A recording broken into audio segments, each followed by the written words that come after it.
Hello there, Team Trainers Domesticator. Welcome back to Vox Syreni Plays Pokemon Scarlet Ends Challenge. And last time we left off, we were in the middle of the Elite Four. Let's do this. And also, it feels like something is stuck in my throat, so give me a second. All right, hassle.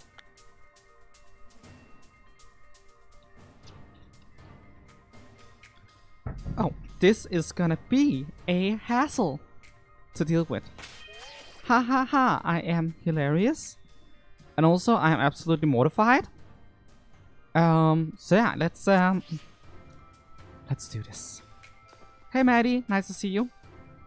Are you ready to face Hassle of CD4? No! No, I'm not. But I have to. I was, of course, absolutely certain you would make it to me eventually. Young sprouts truly do grow with astounding speed, yes? But I never for a moment imagined we would be facing each other so soon. Now, a teacher's duty is to guide students and aid their growth. But I think I shall forget about my role as a teacher for a moment. And wield all of my might for the sole purpose of defeating you. I am Hassle, the Dragon Guardian, the final fortress of the Elite Four. Prepare to learn firsthand how the fury breath of ferocious battle feels.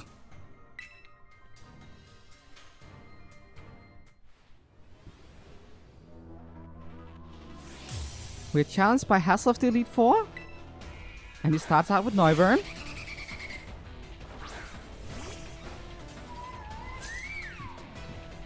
Show me everything you got. I shall face you with my full strength.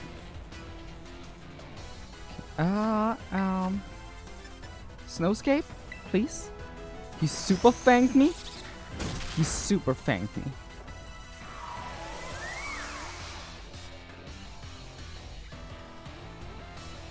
My defenses are up, but also he super fanged me.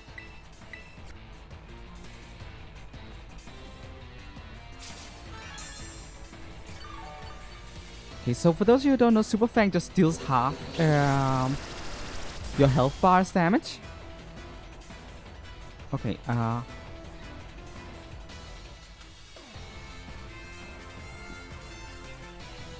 that could have been a low roll, so I am not gonna hazard it.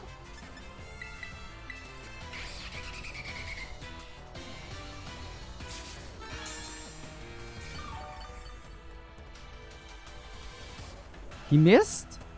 Oh, I'm so glad we have Snow Cloak. Okay. Blizzard, guys. He super fangs me. Do half. And I'm gonna Blizzard you to defeat. Hassle or Hazel? I absolutely get it. Current Pokemon. Okay. This is easily one of the scariest enemies in his team. Definitely. I'm glad I opened with Glaceon. Because we did good. But yeah, here comes Iron Head!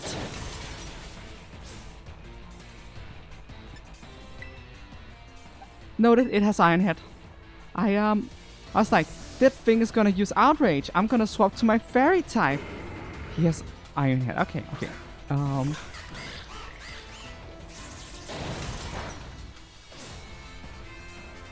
Okay. Well. Survive, please. Okay.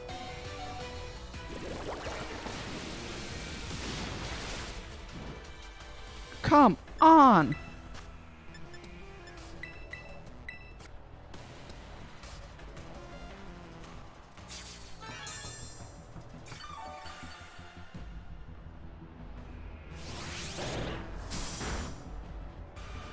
And of course. Snow is up. Snow is up. What can I do now? I feel trapped in this situation. There's Iron Head, Dragon Claw. It's gonna keep spamming Dragon Claw, I think. In which case, I can probably Magnezone it.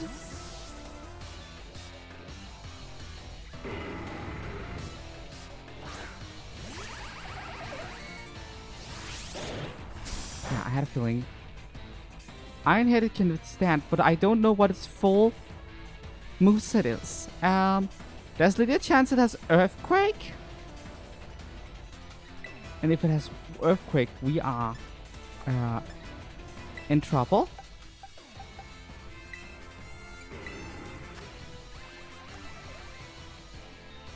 Okay, speed is... We are not fast enough to outspeed, that's just...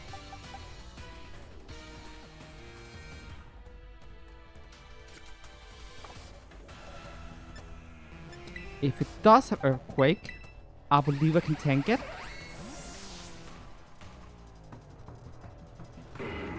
Otherwise, I don't know what it will go for. It used Crunch. Ergo, it does not have Earthquake. It's good to know.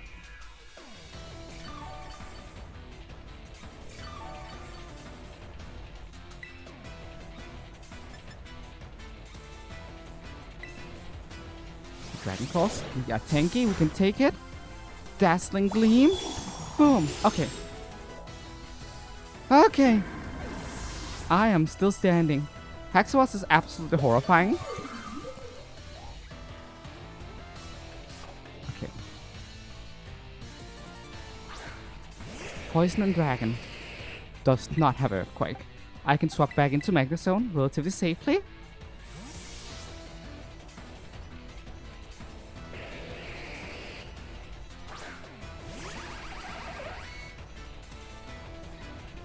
Had a feeling.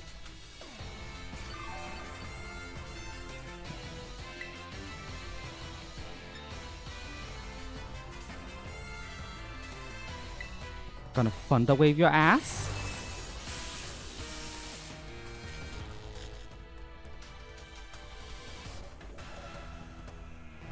Hydro Pumps me.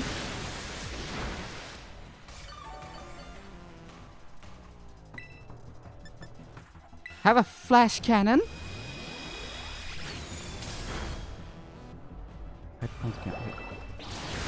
It does not deal a lot of damage with the Hydro Pump. Oh, the first one was a low roll. Good to know. Yeah.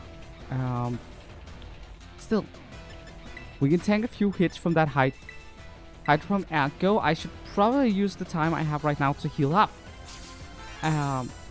Its poison type moves are very immune to that. Its dragon type attacks is not very effective. So this is a good chance. A good chance indeed.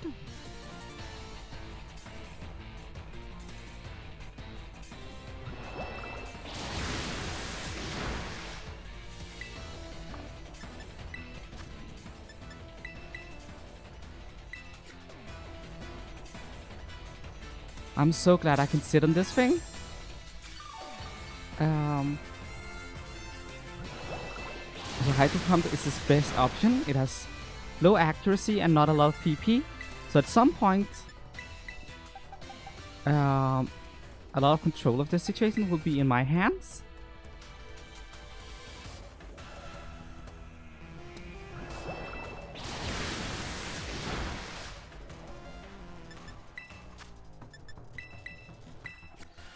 Okay. Taking advantage of this situation to heal up seems like a good idea. Oh, it's resolved to using Thunderbolt now. Yeah, it's desperate.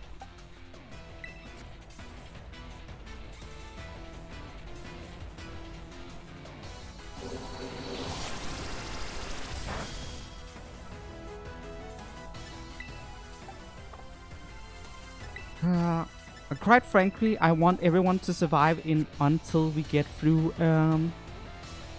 you know,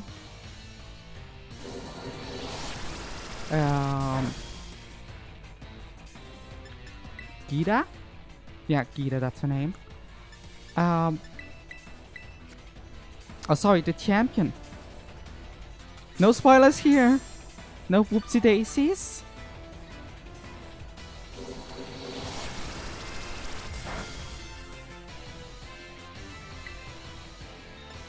Just cannon your ass.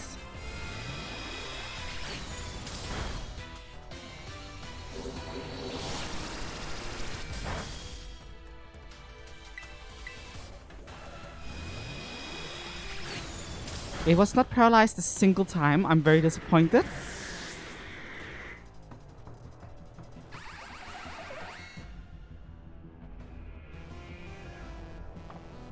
Flabble.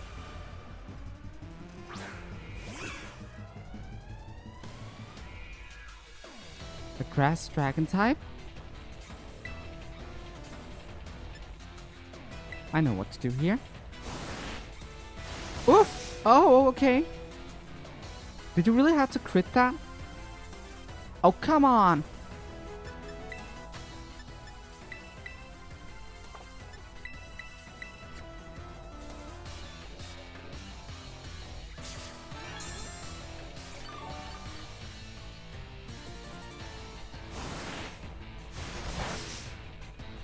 Okay. Let's try that again. Did it just seed me?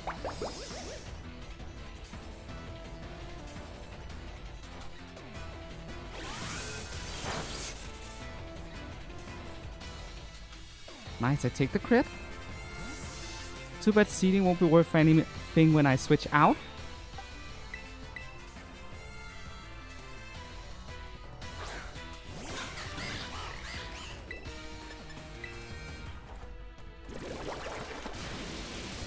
That's 4 times super effective, should do the trick.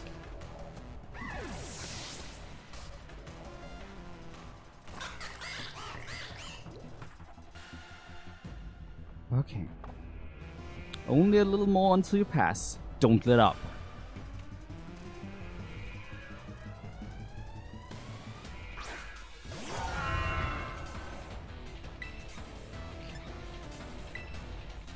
Come, O great dragon, and take a Terra Jewel as your crown. This is a pseudo legendary, so it's scary. It's scary, to say the least.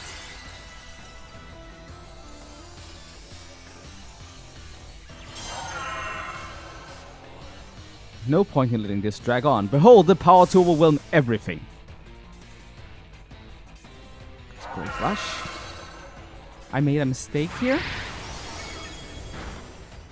Oh, that's a one-shot. Okay.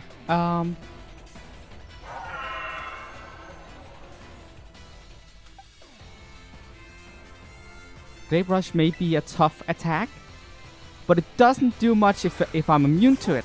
It has 120 power, which makes it quite horrifying.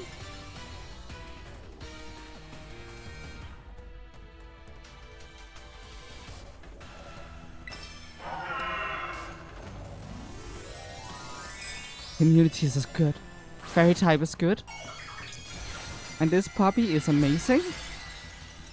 Please end this. I considered doing charm. Maybe I should have done charm. But faster? Oh, that's good. We did it! Ah! And no casualties. I was very scared of this Pokemon.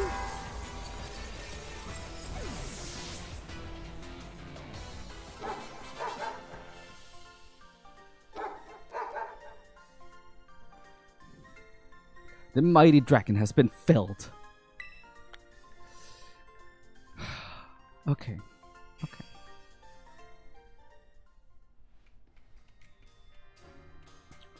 You really did it? Oh, wow. Huh. Wonderful. I'm just so proud of you. Don't cry, Grandpa Hassel. Dad, want a hug?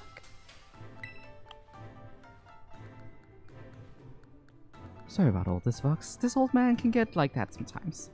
What did I do? I just so overwhelmed. Guess I've got to do the talking. Anyway, your result for the lead test of the champion assessment is... I passed, no doubt about it. Yay, you're tougher than steel. Yep. You're that beautiful. Congratulations. I'd say you're good to go, but there's actually just a wee bit more of the champion assessment. This will be your final trial. See the door back there? Our fierce commander, the final opponent you'll face for your test, is waiting beyond it. Her skills are so amazing, she was able to strong-arm all of us into joining the Elite Four. You won't find a mightier champion, though I think you'll do fine, kiddo. You beat me after all. I'll patch up your team on the house, so don't lose, you hear? I really love your Pokemon, miss. So I cheer for you as hard as I can. Well, good luck. Even a baby dragon can breathe fire! Guess you got over your subs, huh? You can do it. We all know you can. Now go, young Vox. Your hands may be small, but let them seize a great victory.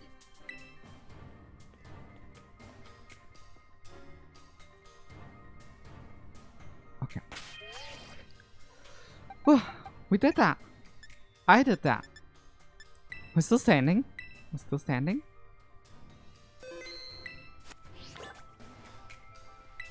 Good luck. Alright, Vox. Show us the fight of the century. Good luck on your final test. Your final opponent is terribly strong, but then so are you.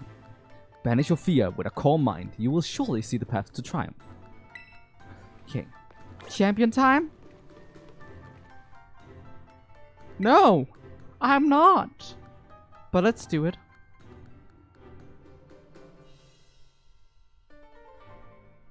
I am not comfortable with the fact that I'm bringing only 5 Pokemon. But yeah, let's see.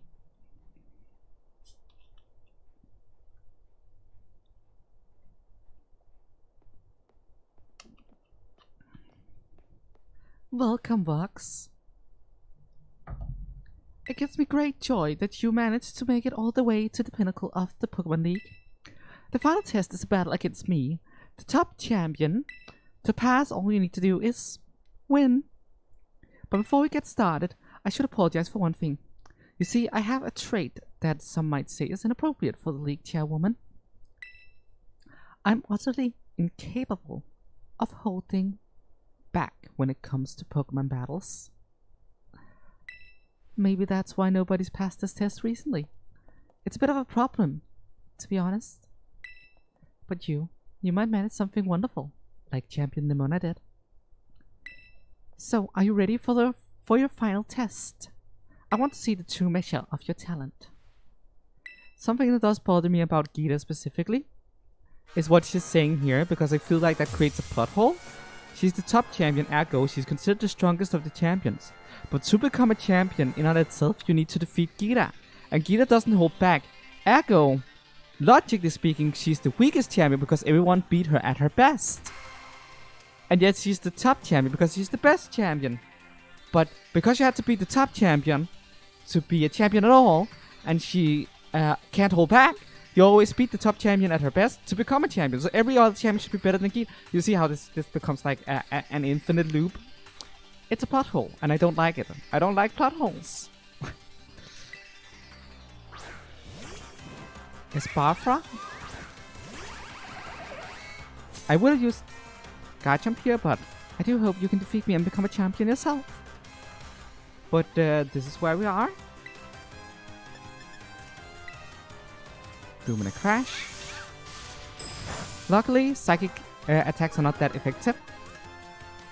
A little bitch decreased my special defense.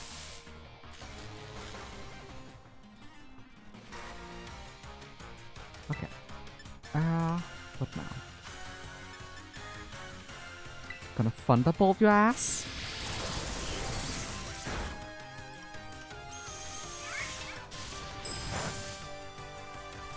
More special defense decrease, not good. More thunderbolt. I should have volt switched it now that I think about it. A little bit late for that. Yeah, it's good music.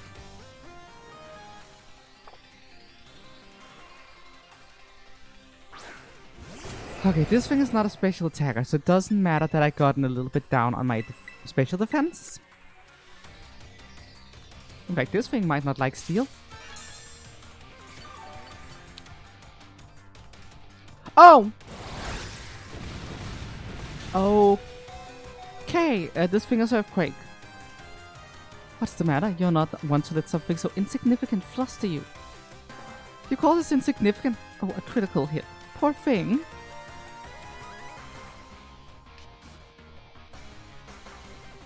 Okay.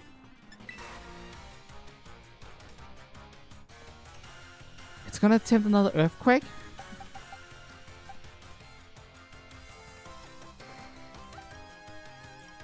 It's gonna attempt another Earthquake. So I'm gonna swap. It wasn't. I healed and I have 30. But that was still scary. See, water types can tank that kind of stuff. But do you know what I want to show you? Slam. Oh, it's still standing. Yes, that was correct decision in this situation. Please continue. Okay. Next attack might hit a little bit harder due to the defense downs. Body press, yeah, that's gonna... Did you have to crit that? Seriously.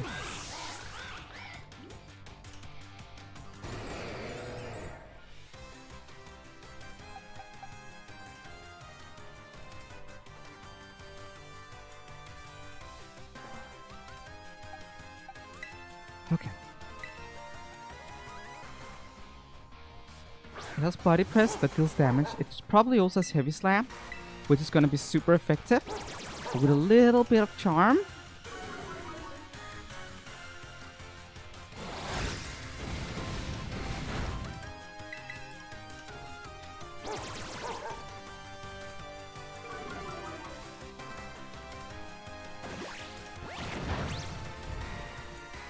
Oh, that was a crit. That was scary.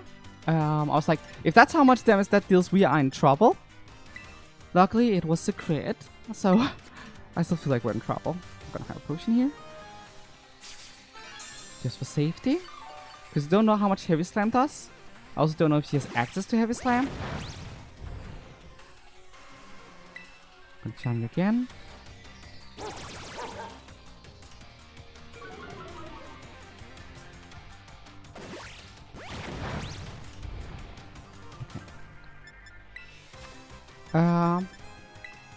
This.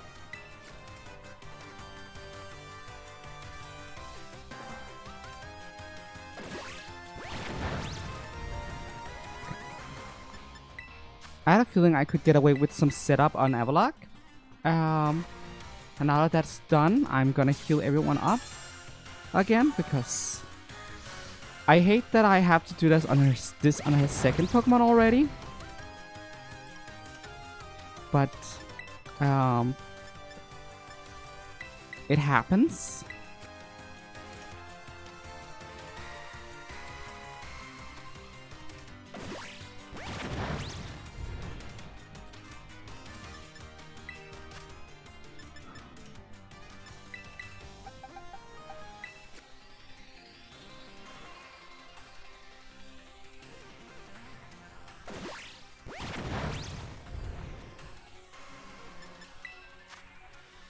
My last Hyper Potion. Good thing I have a few full restores.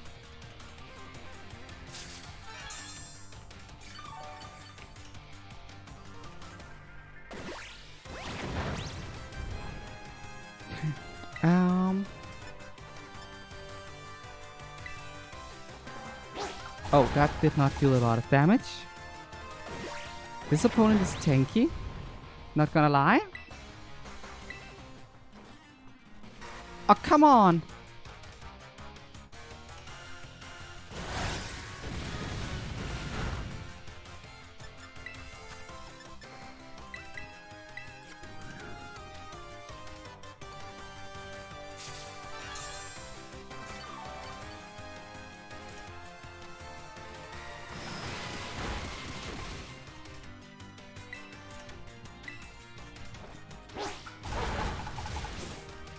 Avalok is more of a tank than it is an attacker. It was just a bad matchup.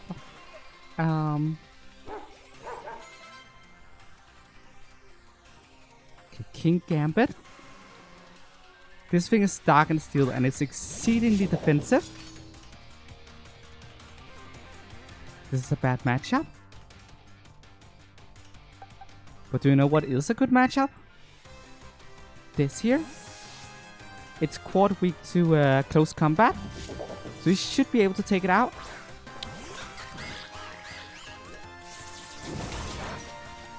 It's also a relatively slow Pokemon. So I have full confidence I'm gonna one-shot it right now. King Gambit is strong, but it has a very glaring weakness. And I'll take it. Okay, Gita, what's next?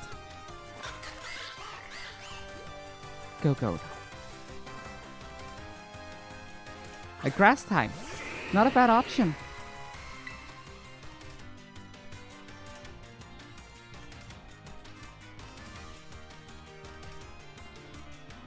Isn't it grass normal?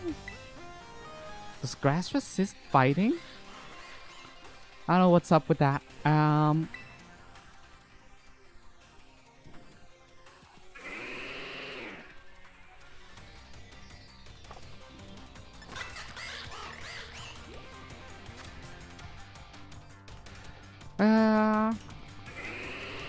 I could try Fire Spinner, but there's no guarantee it's gonna take it out. And if it doesn't, we might be in trouble.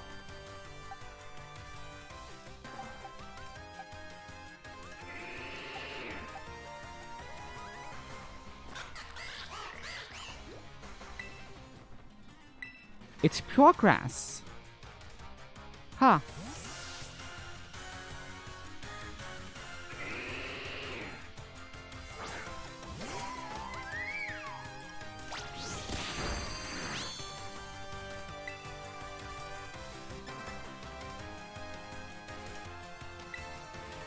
It bulks up. That's bad. Well, I'm also gonna bulk up.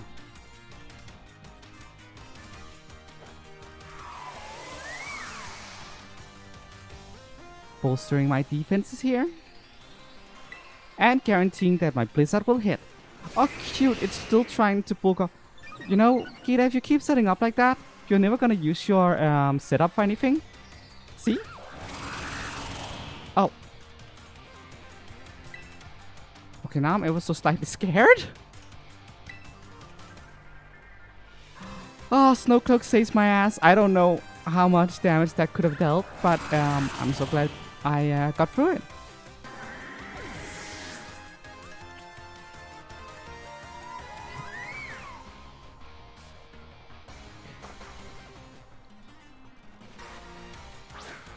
It's Velusa time.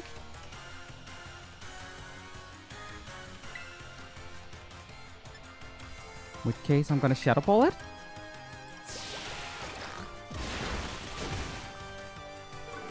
Uh-oh. Defense down, defense down!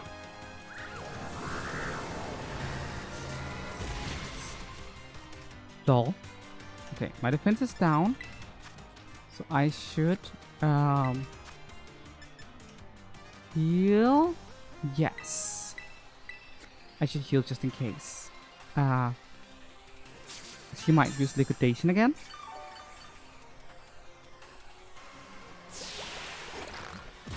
Please don't decrease my defense further. It did not. Okay, I'm gonna end it. It kinda Ah! Ah! Gita? Don't do that.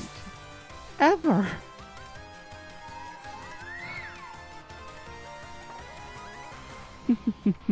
Don't think you won just yet.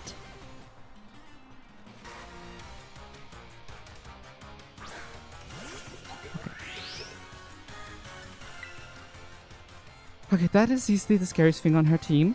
We're gonna swap into Harmonia.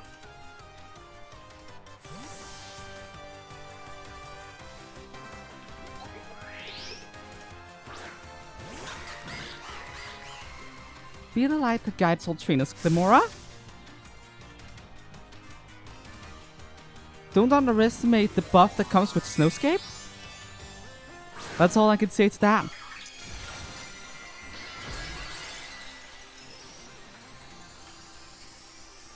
Glaceon was a nice addition to the team. I'm not gonna lie, it was... This is how you're supposed to unleash a move. This is what it takes to be at the top. Okay, here comes Terra Blast. It's gonna hurt. It's basically gonna be a super effective hit because it's like 200 plus damage. But it's not very effective, so yeah.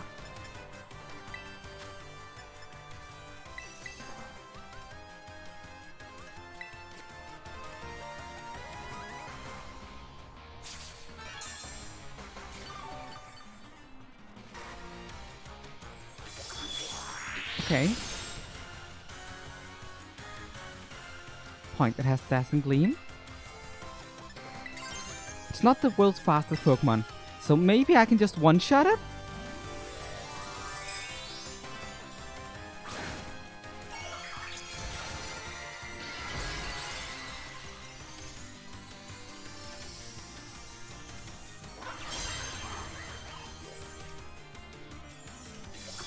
Okay, no, it's faster. It's actually faster. That's bad.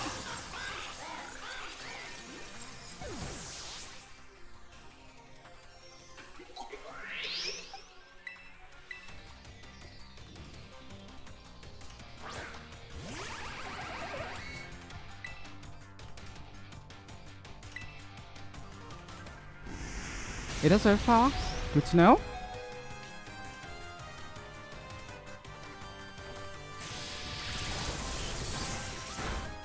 That was the wrong button. Oh wow, I picked the wrong attack. Okay, that's bad. Okay, this is bad.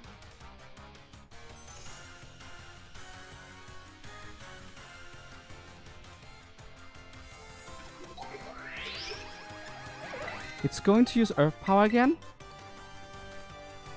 I just know it.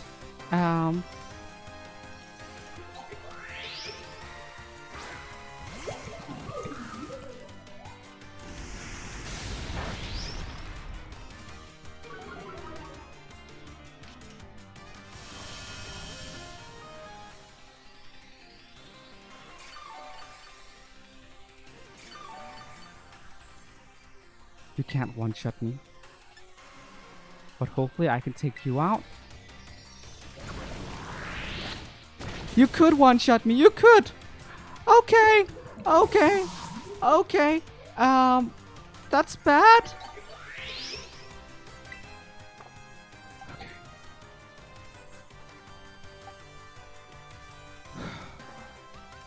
What do now? Sludge Wave, Terra Blast, Earth Power, the Sludge Wave.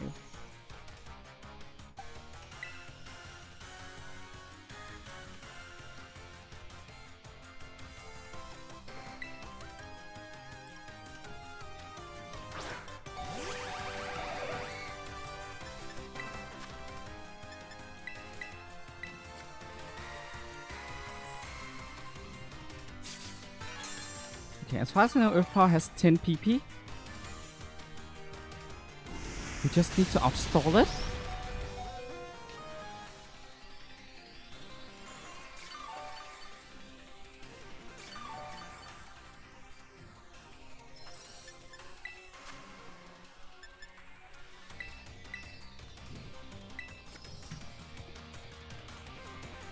I should have swapped back to my Magnet Zone when I had the chance. Oh.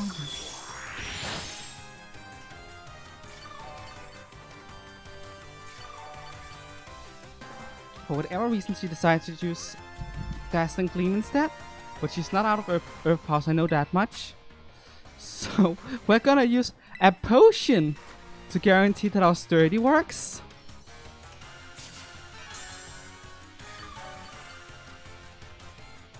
Here it comes! As long as Sturdy works, we can stall her out. This is not how I wanted it to go, and the fact that she's getting health back now is really bad.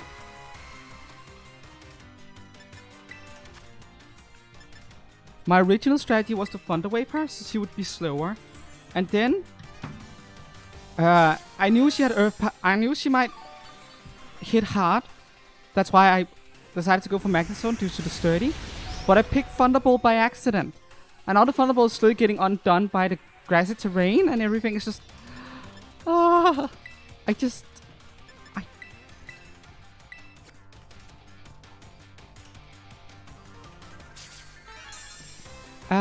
so yeah, that was a misplay on my part. It doesn't help that Thunderbolt and Thunder Wave has very similar names. Definitely on me. And it cost me my Arboliva. Which is bad.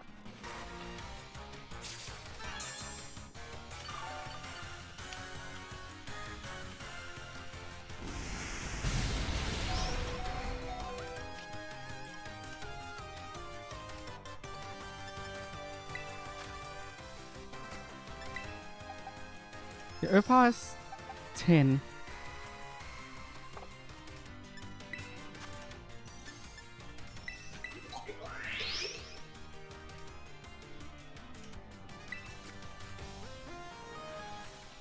And it's used at least 5 now.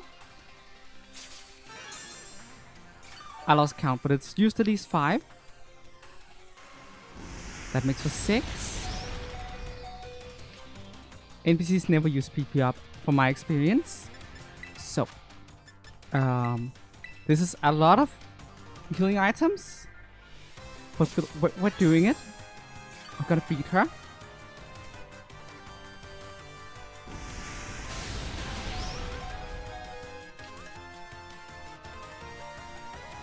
This thing is so fast, so much faster than I anticipated it to be.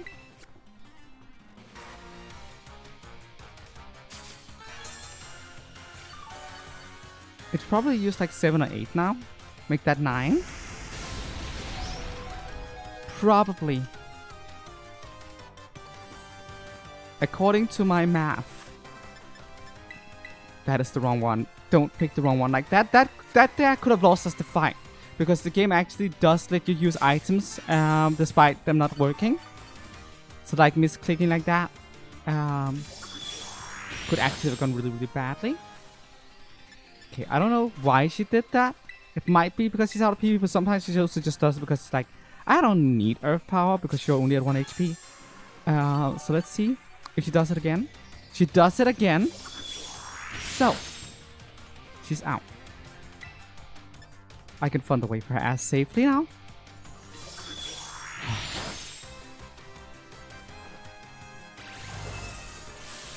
I originally planned to Volt Switch into Harmonia then and then hit her with a really powerful water move, which was the original plan, but now we're just Thunderbolting.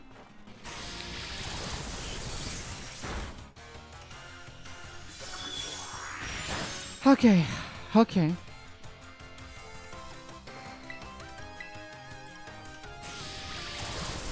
I think we could have gotten unscathed through this if it hadn't been for that one misclick, which, I'm very frustrated about that, like,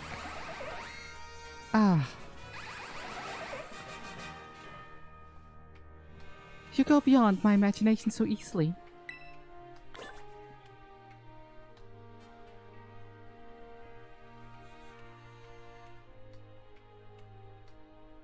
Such overwhelming power, such amazing skill. It seems Paldea has gained another wonderful trainer to be proud of. Congratulations, it is my honor to call you Champion Vox. Congratulations is right. Now I can really say you are good to go. Yay, you didn't miss. Congratulations. Just amazing. Oof, crying again. Your Pokemon trainers are the treasure of Paldea, and amidst that treasure, champions are the jewels that shine brightest.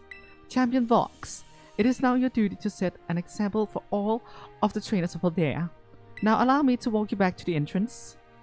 I'm certain you'll find a familiar face waiting for you.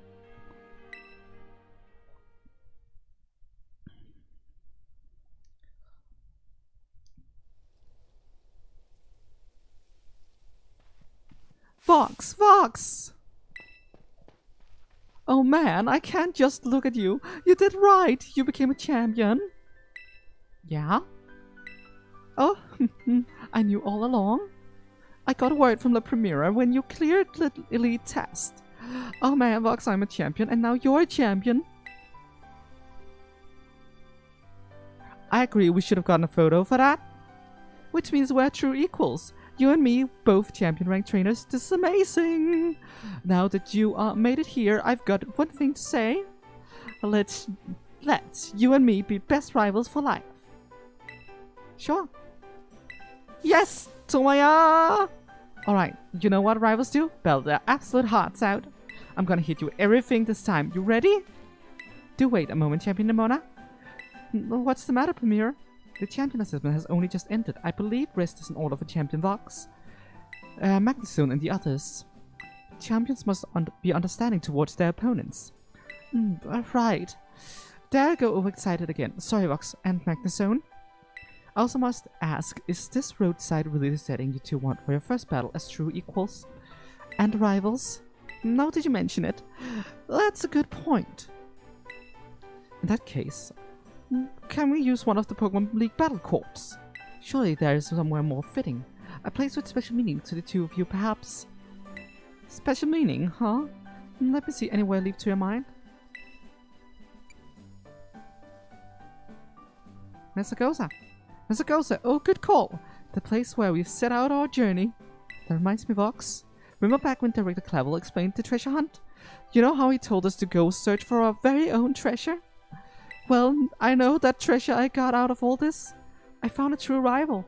Someone who can stand up to me at my full capacities. That's right, I mean you. I'm so glad I got to meet you, Vox. Anyway, that being said,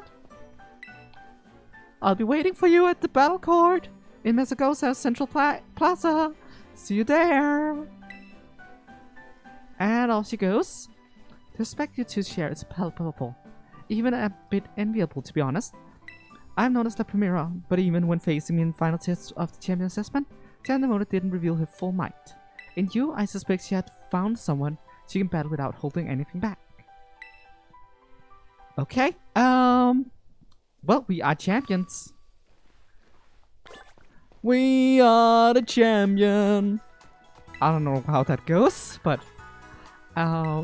close enough, probably.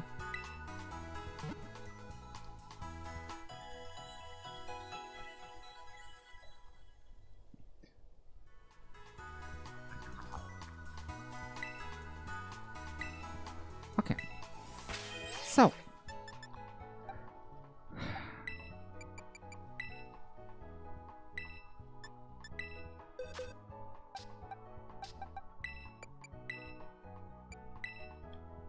Diaboliva was tanky and helpful.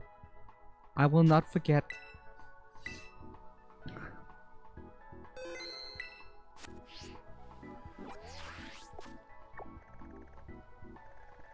Okay, now. Where can I go that's adjacent to the crater? And Poco Path.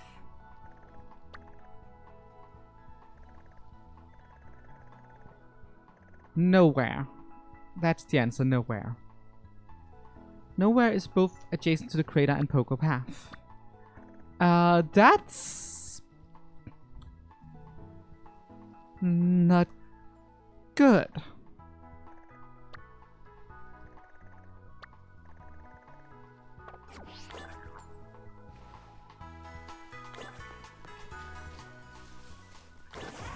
I mean, this place is close enough to the crater that I'm allowed to use my Pokemon here. And I also need it to be...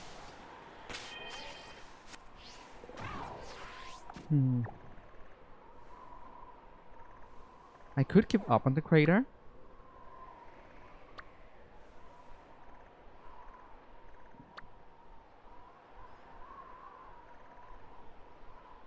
Magnezone is just really, really good. But if I give up on our Magnezone friend, we could catch Pokemon in South Province Area 4, which is adjacent to Poco Path, which would allow us to gain some overlap.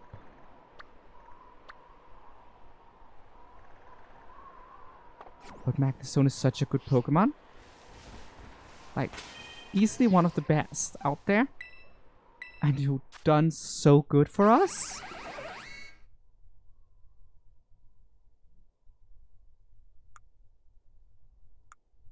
It would be a lot to say goodbye to.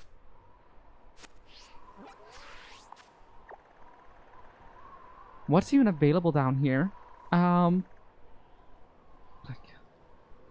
what would even be worth getting from there? But also, like, I could use those things against Arven, which is important.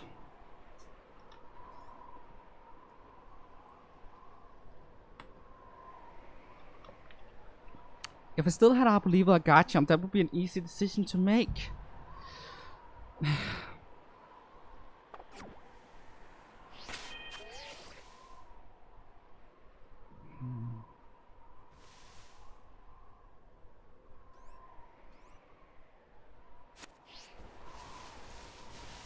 I think I need to find one more Pokemon.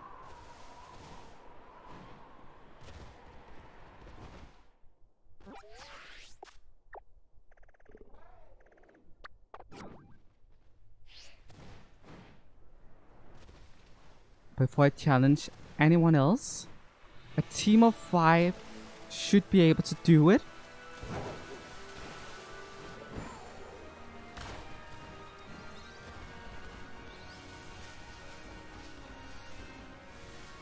I could get an Ampharos to replace Magnezone, but Magnezone is also Steel type, and it's the Steel type that makes it so wonderful.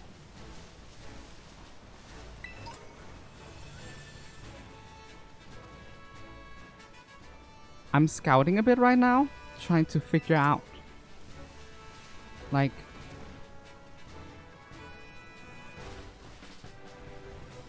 what is even available to us.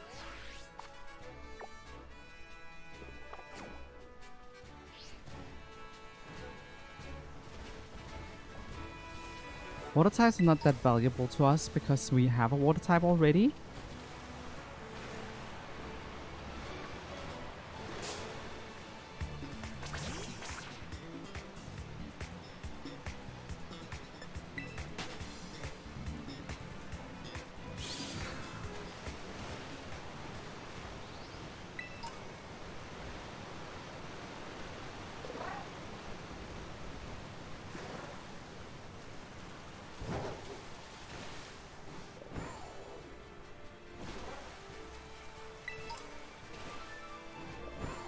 We could grab another VV, because that would make for easy, like, Flareon or something. I'm not too sure about that.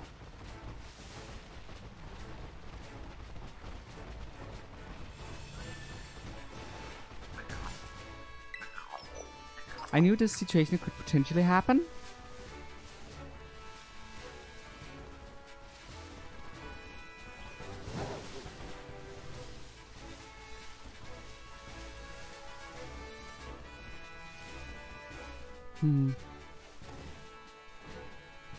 Pikachu is also not a great option.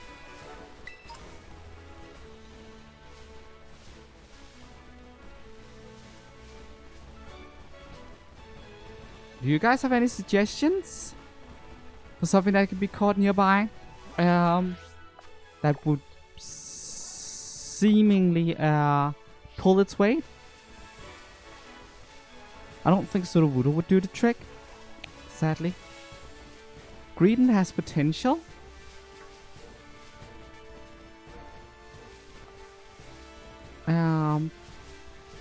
So does Jumpluff, in all fairness.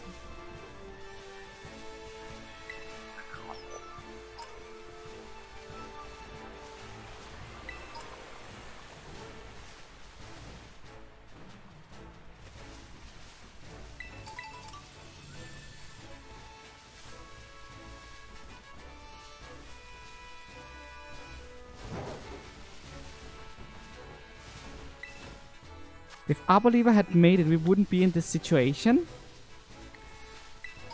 We wouldn't be in this situation at all.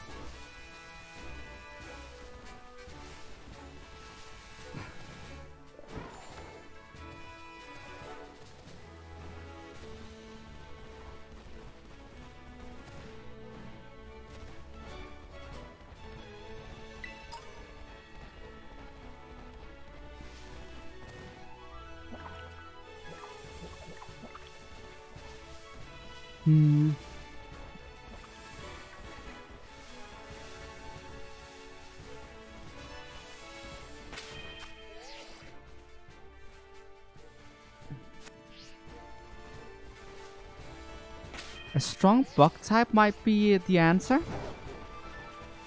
A fire type?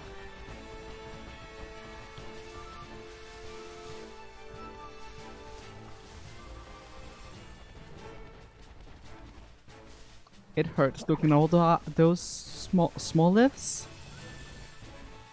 Oh.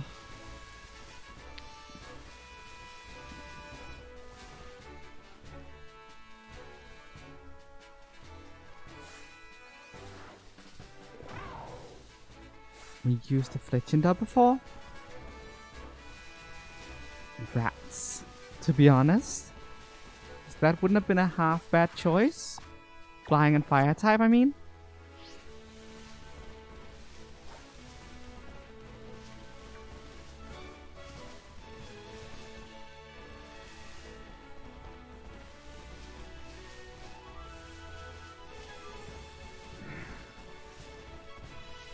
We need something that can pull its own weight.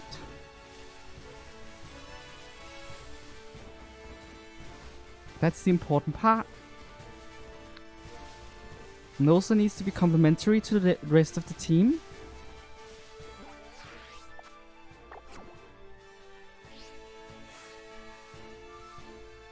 And I think I found you.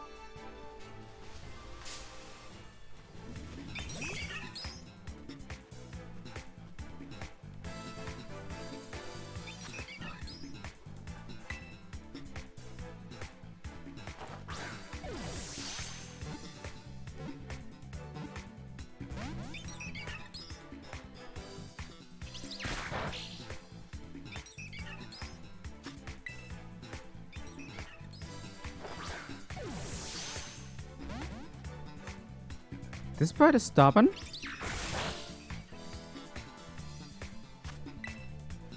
Yes, Staraptor. We don't have a flying type already. It doesn't have its fighting weakness despite being normal type due to being part flying. It's weak to electric, ice, and rock. Which we do have things that work against.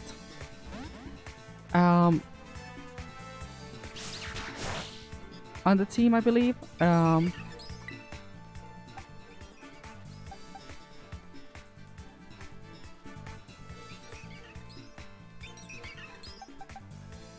Kinda.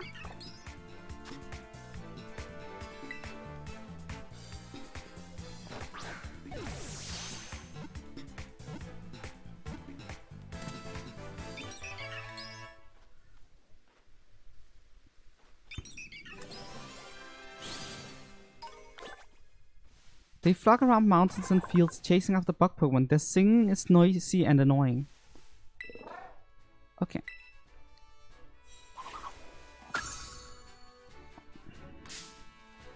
Could you not be there? How did you even get your ass over there? Also, if I'm lucky, this Staraptor might have Intimidate, which would be huge for us. So let's see what we can do here.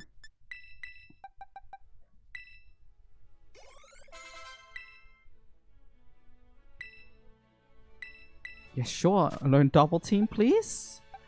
I'll take it. Yeah, Frick Endeavor.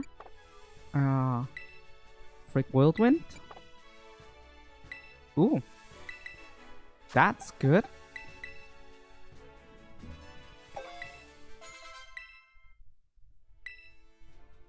That's at least stab.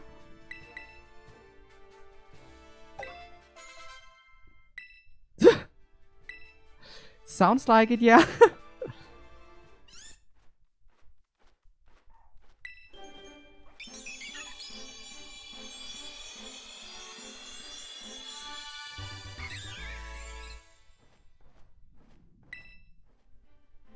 Recognizing their own weakness, they always live in a group. When alone, a Staravia cries noisily.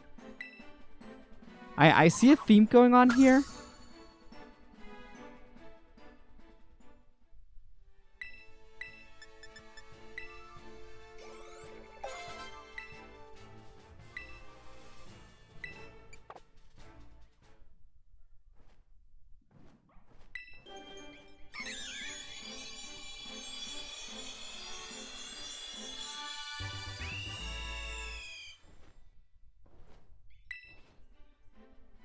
So they evolve into Star Raptor. They leave the flock to live alone. They have sturdy wings.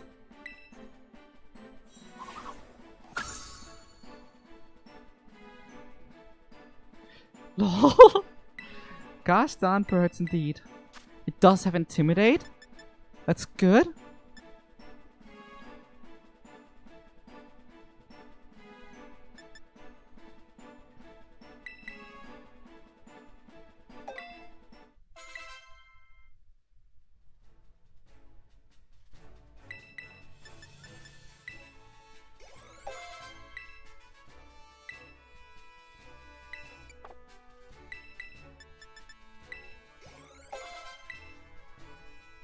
Ooh, Brave Bird. Okay, we want that.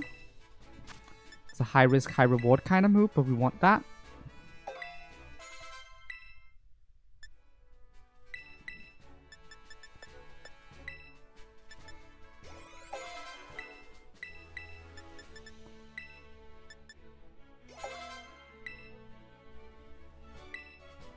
What the frig is Final Gambit?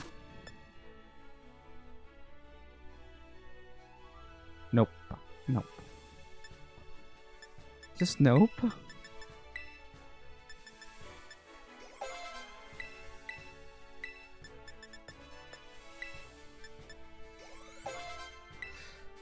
Okay, here we are.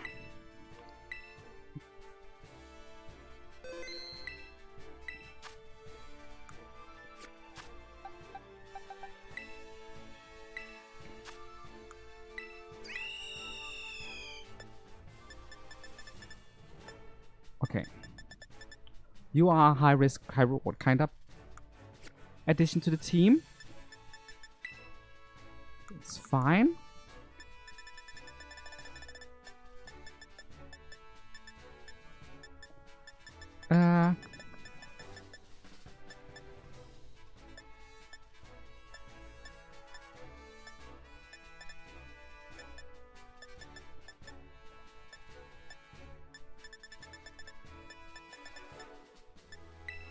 You know what? You can get a muscle band. And yeah. I am worried. I am scared. And I do not feel ready whatsoever for what's coming next.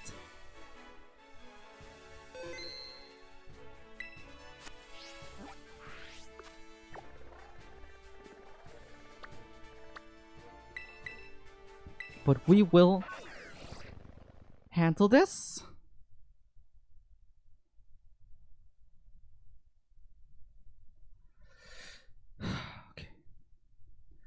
Okay. It's just direct the clavel. And Cassie. And Nemona.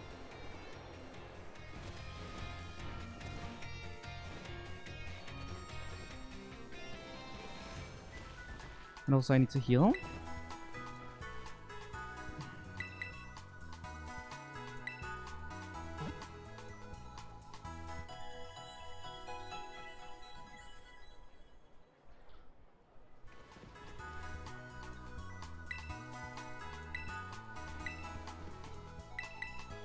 Uh,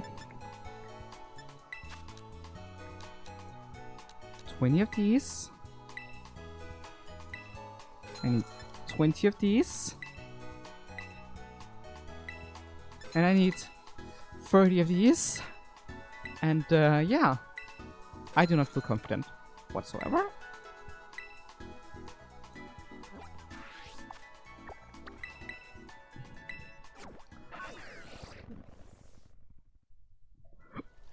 Time to save, and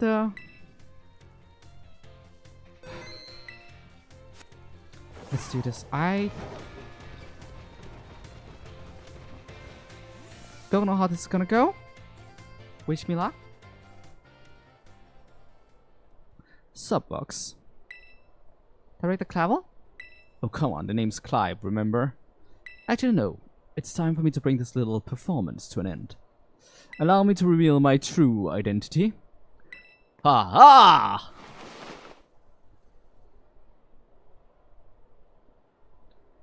I do apologize for deceiving you with my disguise. In truth, the boy you knew as Clive was none other than director of Naranja Academy, Mr. Clavel.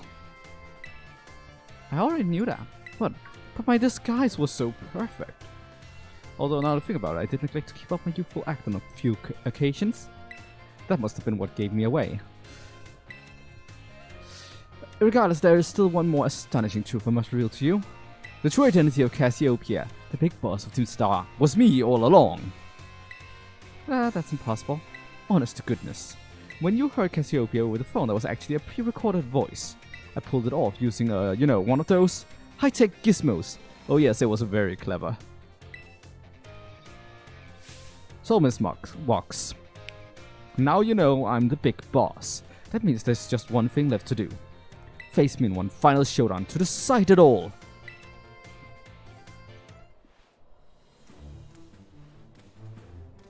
He challenged by Director Clavel. And he opens up with a psychic type. I'm Cassiopeia of Team Star. With this battle, I will finally bring Operation Starfall to an end.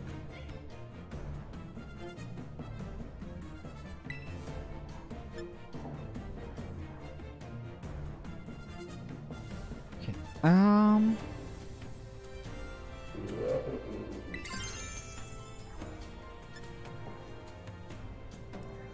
Okay, this might seem weird to some of you, but this is a defensive move. Oranguru is Psychic type, which means that it's super effective on Fighting type. Which means doing this should make me be able to tank its Psychic attacks.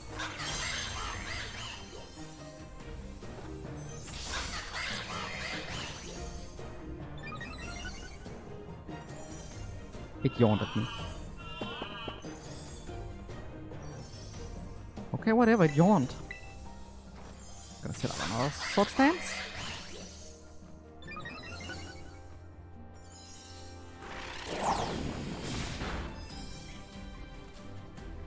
What just happened? No, no, no, no, no, no, no, no, no, no, no. Okay. Okay.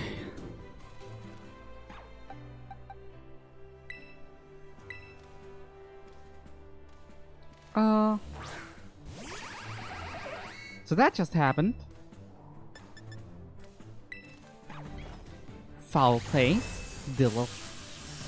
Piece of shit. Using my own attack against me. Sure, you can yawn, whatever.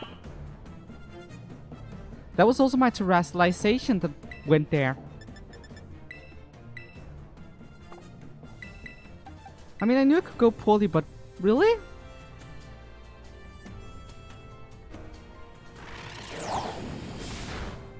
Is foul play its only way of attacking, I wonder? Well, I don't need to terrestrialize to beat Clavel.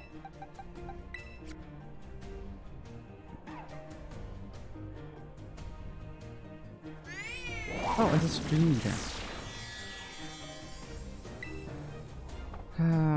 It's probably gonna use stream meter again, so a full restore should confuse it or leave me untouched. See what I mean by saying Magnezone is like huge?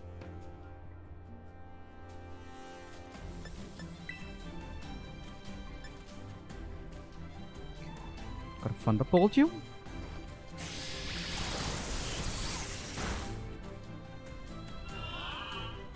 Ah, sure. Put me to sleep. I don't really care that you're doing that.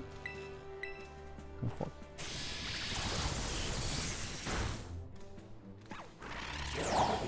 Oh no, it foul played. I'm gonna full restore and it's gonna Dream Eater and then I'm gonna knock it out.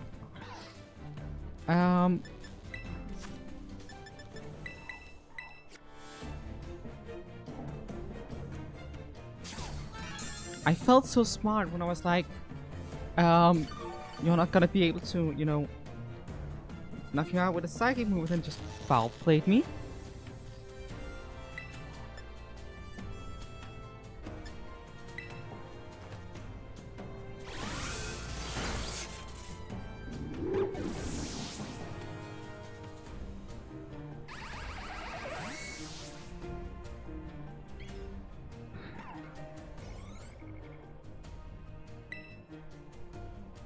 I don't know what your next move is, Director Clavel. But I'm sending in my Glaceon.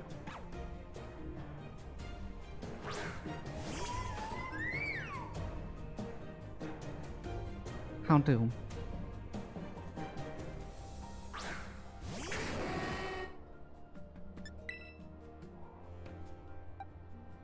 Well then. Swap again.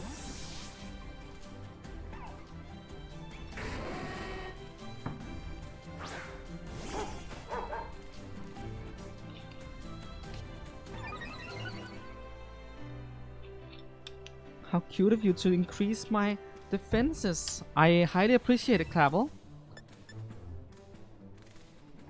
Now, time to play a little bit rough. Wait. Ah! It had Sludge Bomb. Okay, that managed to scare me. That managed to definitely scare me. Clavel, what's next? A Bomber Snow? Why a Bomber Snow?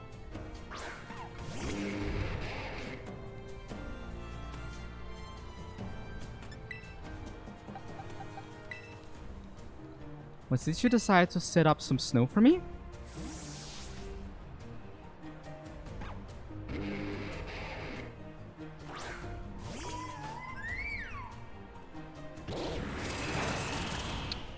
Too bad that's not very effective. But do you know what is very effective? Ah, now it sent up a Royal.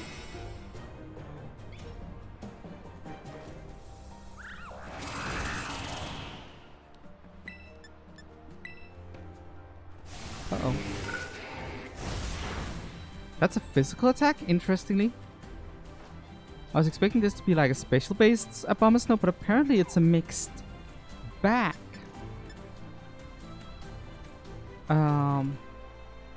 It's probably gonna use Wood Hammer again.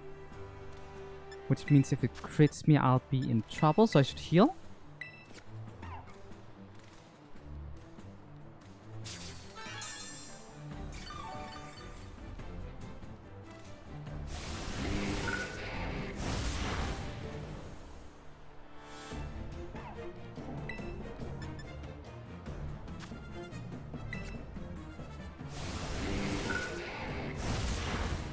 Yeah, you're faster, whatever.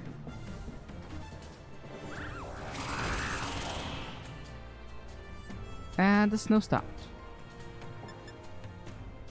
I don't really like that the snow stopped, because that takes away some of my tankiness.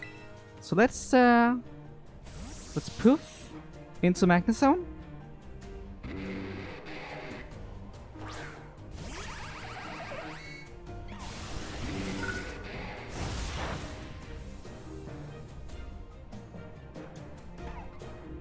Oh no, you're out of Aurora Whale. Whatever shall you do? Boop.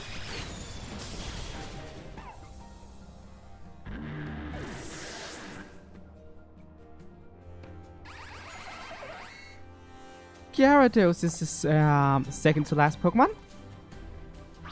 Sure. Oh no, it intimidated me. All my physical attack is gone. Whatever shall I... Oh, right, I'm a special attacker. Oh, frick!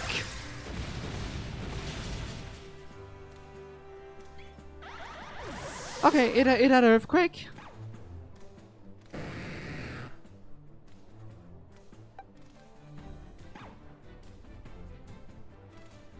It had freaking Earthquake?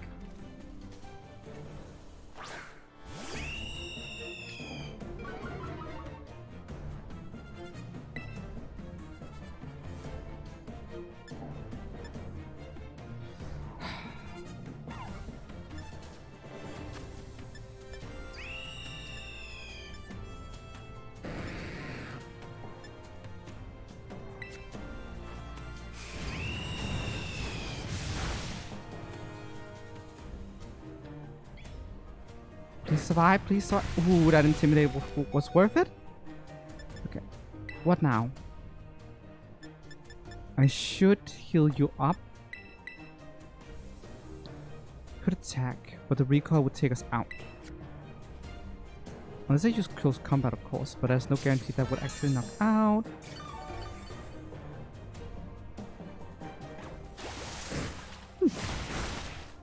Perfect. Now.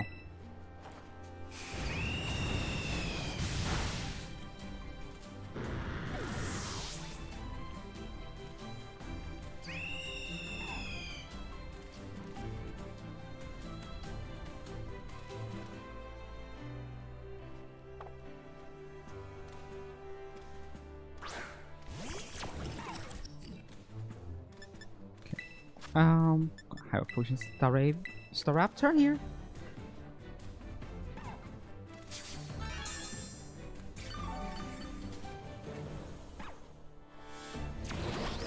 Oh, that kind of sucks. Honestly, the Will-O-Wisp. I'm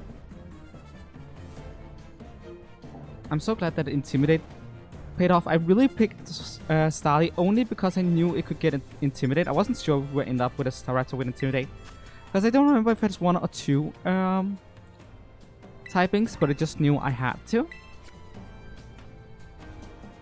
Give the attempt.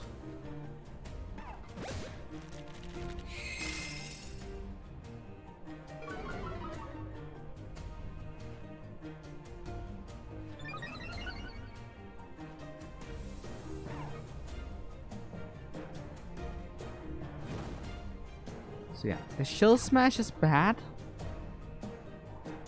So I should probably attempt to take it out now. It's Sucker Punched. It's fine.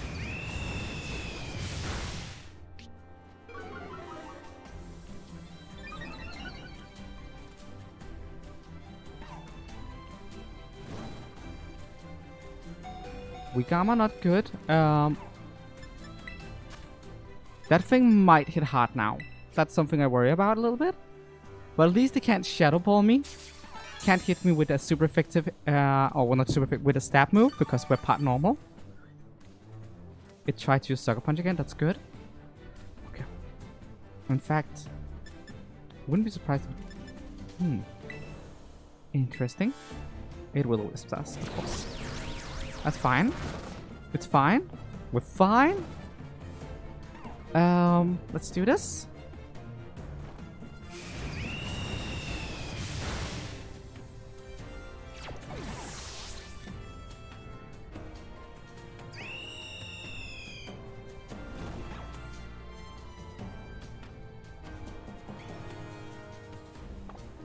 To think that I, Cassiopeia, would be backed into a corner like this.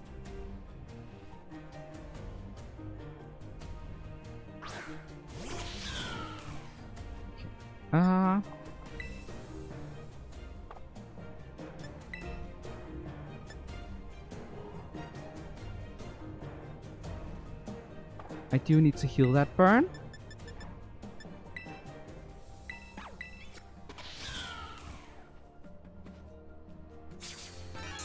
Here's the thing about Meowscaradas. Very well, it seems I shall have to terrestrialize my Pokemon.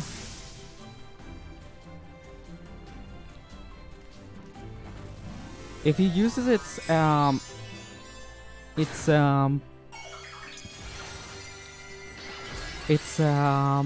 signature move, I'm not sure we can tank it. Simply put, Meowscaradas' signature move is a guaranteed crit. Oh, that I could tank, but also that paralyzed me. Gonna have to full restore that.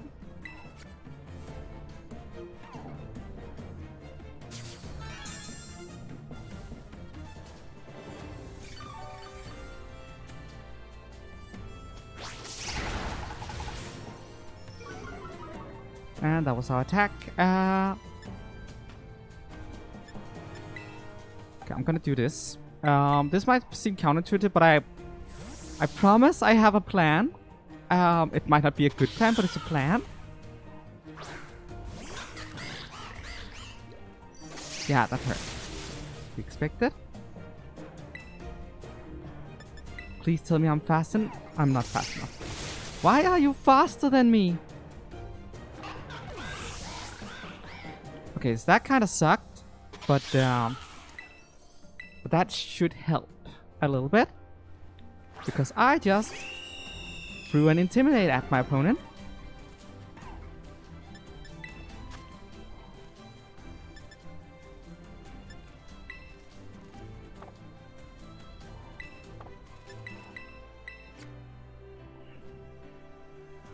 Which means Thunder Punch will do less. I hope.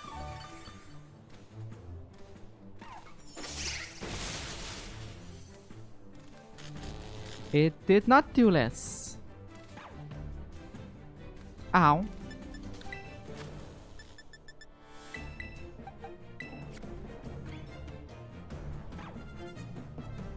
Do not.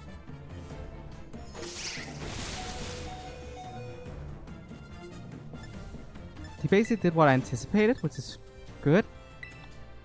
I have no idea how this thing manages to not really lose any damage output-ish from the Thunder Punch.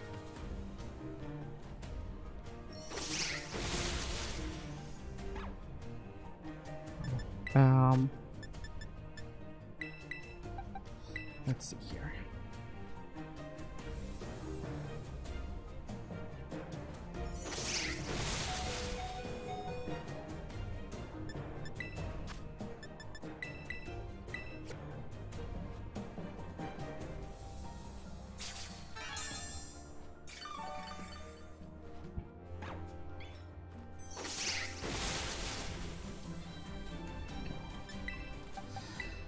Okay, okay, we can do this.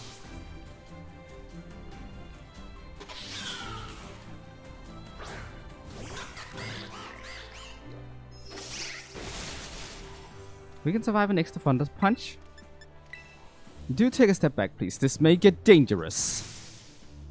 And I'm not sure we can tank this thing. He finally decided to use it. And it always crits. So that's not good at all. But I hope to get into getting another Intimidate off. So I was hoping that would help. Like, I am legitimately scared of this Meowscarada.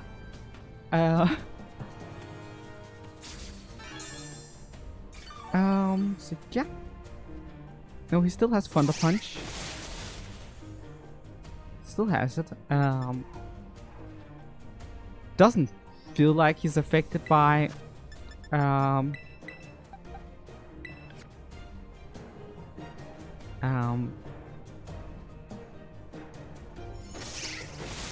Intimidate at all. Okay, maybe a bit.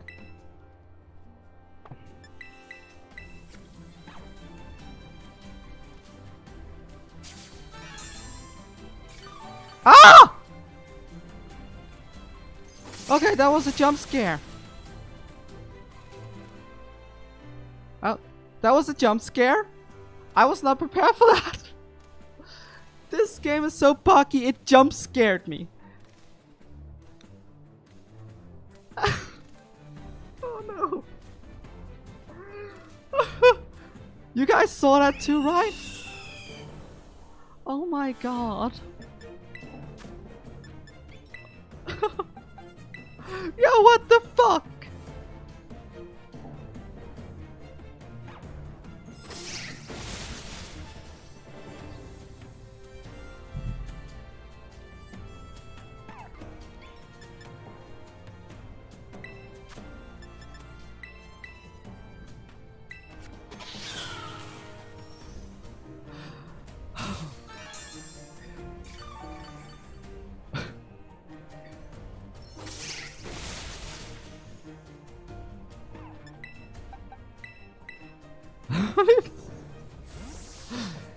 Oh my god. Oh man, that puns. I need a moment to recompose myself, cause that freaked me out. Oh my god. Okay, so because I'm water type, he will do this. I think it does that because I'm not within range to get knocked out by Thunder Punch. And I take it doesn't do it on Staraptor because the Raptor is well,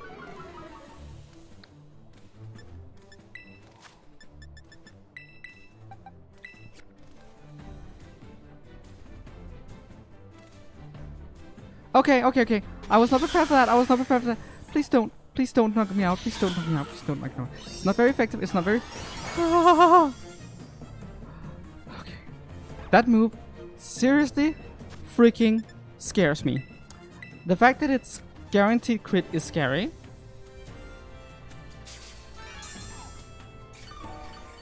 Are you out of Thunder Punches? He's out of Thunder Punches?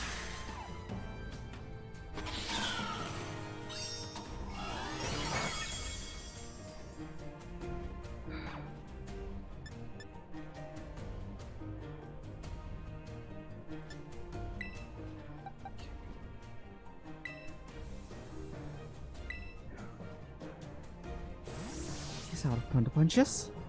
That's good. That's good.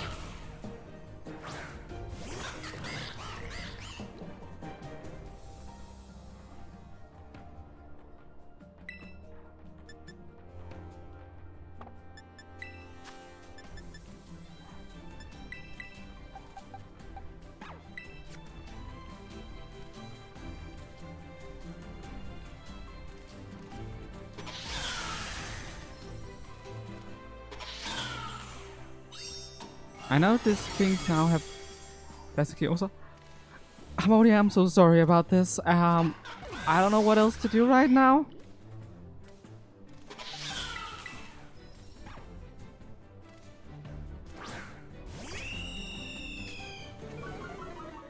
I have told you 4 stages of attack, which I can feel. I should have just done that a long time ago. I didn't know it was a one-shot. Now I feel silly, but we got it.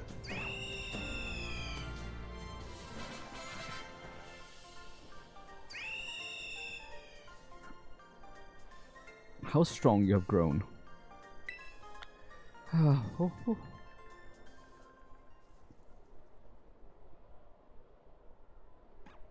Well now, Miss Vox, it seems you have grown quite splendidly over the course of your treasure hunt. And here once again I must apologize. I am not actually Cassiopeia. The plot twist keeps coming! Though Clive and myself being the same person was no lie, mind you. Cassiopeia's true identity remains hidden. But I believe I can hazard a guess as to who it might be. That is why I sought to spare you from having to confront them in battle. Their sorrows should not be yours to bear. However, Cassiopeia has settled on a course of action and is determined to see it through. I do not imagine any ordinary student could hope to stand against them and win. So I challenge you to a battle to test your skills. If you lost, it would have fallen to me to bring down Cassiopeia. Such was my resolve. But it turns out you are as strong as you are kind. If anyone has a chance of saving that poor child, it surely is you. As an educator, it shames me to burden one of my students with such a task. But please defeat Cassiopeia, take on the big boss of Team Star and win. Leave it to me. Thank you, from the bottom of my heart. I leave this in your hands. You there? What do you think you're doing? Oh, Miss Time, a pleasure to see you. It's no pleasure at all, Mr. Clavel. I come here to investigate reports of an illicit battle on school grounds, and what do I find? Why, the director of the academy himself, facing off against some of our students, no less. What were you thinking? No, if I could just explain. You see, it is a rather sad tale. Oh, spare me. Your excuses reek worse than a stunky's behind. A stunky's behind? Ahem. Remember the big boss asked us to meet them in the schoolyard after dark. I'm counting you, Miss Vox. You're right, a letter of apology to the students and the faculty at once. And I'll be reporting this to the chairwoman of the school board. Make no mistake. Good gracious, no. Anything but that. I implore you.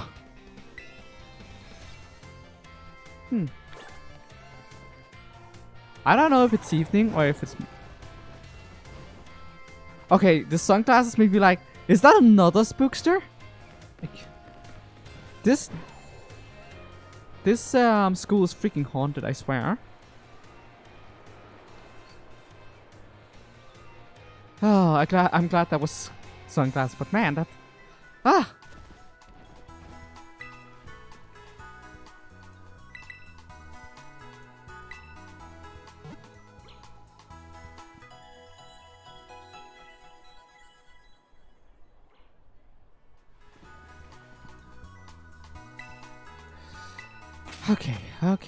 Okay.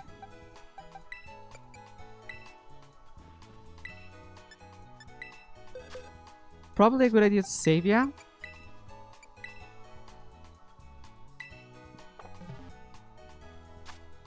Okay, I'm gonna test something. Because the map is hard to tell sometimes. See, this here is definitely adjacent to this here, which means I can catch Pokemon in this area. And since it's also adjacent to Metagosa, I can use it in there. The question is whether or not Poké Path is really adjacent to this piece here. I want to double check that. And as such, that is my next so-called goal. Is to do that. So yeah, I'm gonna be going in this direction, I guess. It's dark now, which is annoying because that means this would be a good time to confront Cassie. But we'll take that as it comes. Alright, that loads me on the other side. Actually, where does this load me? Because if this loads me at the front gate, then it does. I need to go back. Okay. I'm technically cheating right now because that is too far away from where I caught all of my Pokemon. I had to release all of them technically. But the game loaded me there, and I did not have control over that. I planned to go to the east over here. So that was accident, and I didn't do anything there. I immediately went back in. So I hope you guys can forgive me on this front. Because otherwise we will have to go back to the candy farming. And yeah, I can't go back to the candy farming. We don't have time, because if I did that, we would have to start. We would not make. I didn't start exploring the area. Because Brain, work with me here. Thank you for saying it's fine because I didn't explore the area. It was accidental and I did not have any control over that. I was like, yeah, that's gonna spawn me on the other side of this area here, and it's like, nope, I'm gonna spawn you on Poké Path, and I was like, fuck. So yeah, and again, as I said, if I did that, we would not have time to finish the game before Christmas, and like, I don't want to have like one last episode just hanging off around Christmas.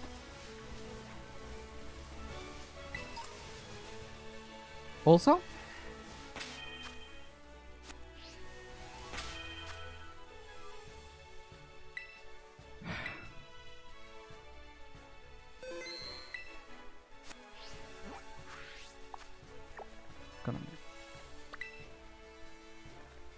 gonna put down a mark here, because there is a that cipher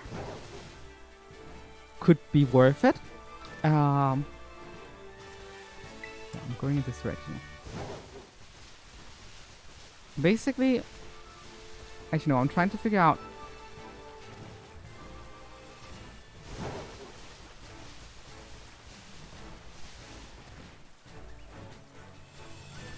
where the edge of Poké Path is, and if it actually is adjacent to this area, which is, as we now confirm, this South Prince area 2.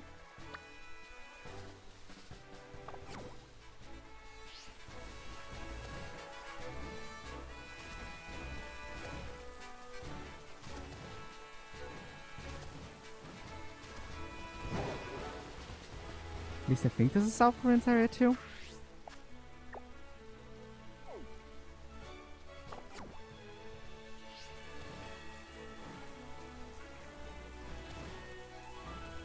Might be South Province Area 4.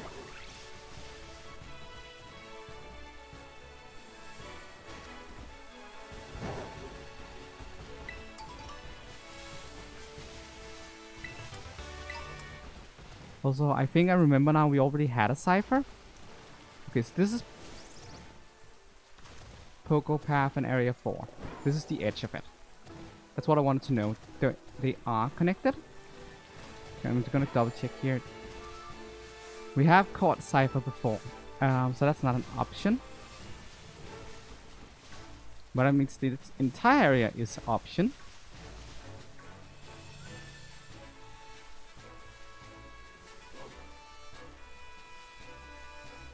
Come here. I'm not gonna say no to pseudo legendary while we have chance. It's also raining right now, so it's the perfect timing to catch it.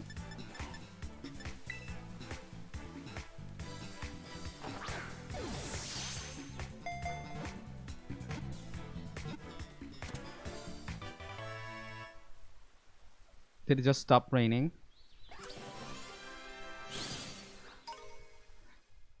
Most of Gumi's body's water and membrane covers the whole Pokemon to prevent it from shriveling up in dry weather. I was like, oh, it's raining, I can evolve it immediately. That's amazing. That means we can get some use out of this thing. And the game was like, no. Okay.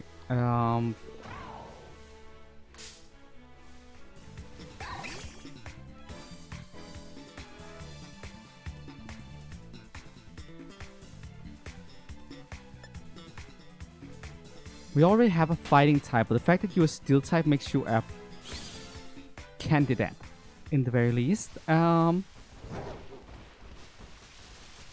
probably start raining again at some point. But man, that was annoying. That was the game just like straight up trolling me, being like, here, have a Gumi. You can evolve it now. Oh, you caught it? Now you can't evolve it anymore. Just game being an absolute bitch. We haven't had Mudbray or Swablu before. And ground types do have their merits. Gonna consider Mudbray because its evolution is just that good.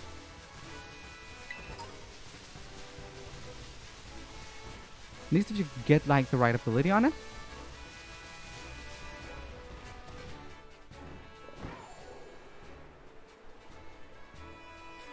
We already have a fairy type. I think that's fine.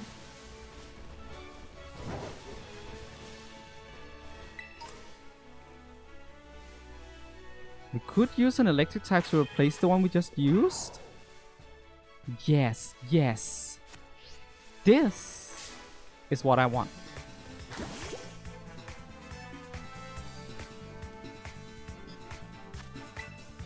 Too bad I can't really control whether or not it becomes amped up or not.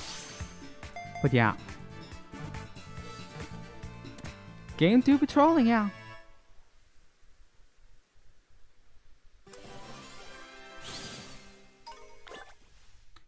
It has no problem drinking dirty water. An organ inside Toxel's body filters such water into poisonous liquid that is harmless to Toxel.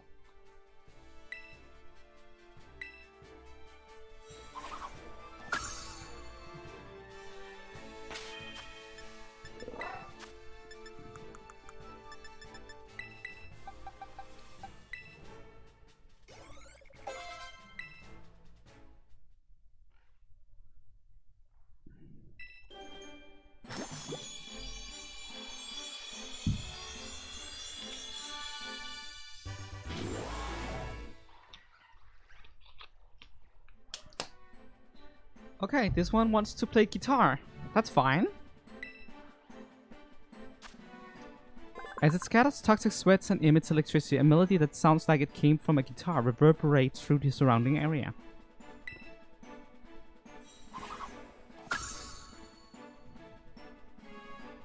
Toxicity wants to learn Spark. Should a move be forgotten in place of Spark? No, I don't care.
Let's give it 3 of this one. 3 more. 10 of these, and boom! There we are. Okay, I hope I can purchase throat spray somewhere, but otherwise, like, it does have a poison move that's like, Perspire Lumpberry.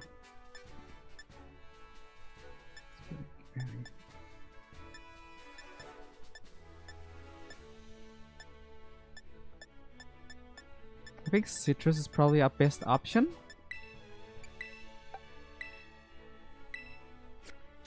Not leveling up Gumi right now, because I wanted to rain first.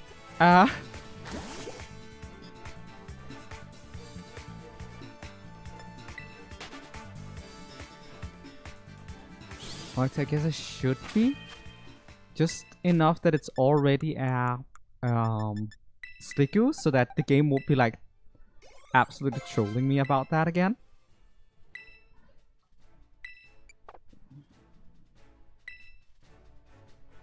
This is actually a very interesting team we have here, because there is a lot of type variety, but we're not really that elemental about it. Like, you know, one could run fire, grass, water, but we have like water and that's it, and then everything is like unusual elements or something like that, most of it.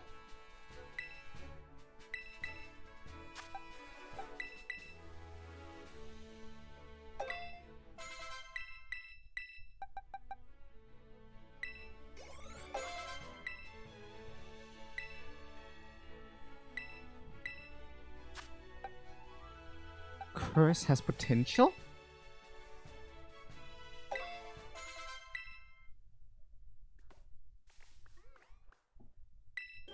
Look at its cute little face.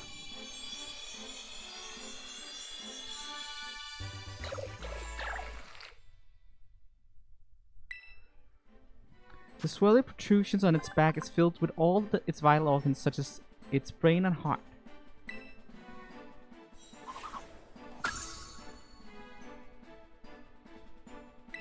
Do I want it to learn acid spray?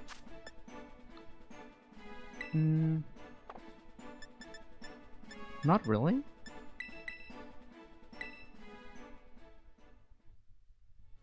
Still not raining.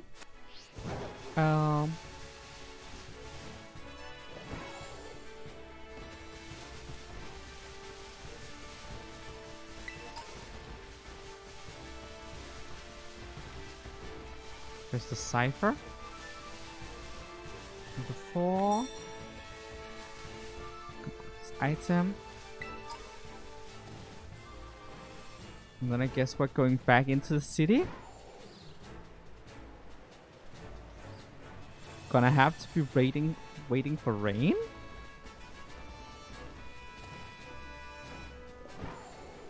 Which kinda sucks.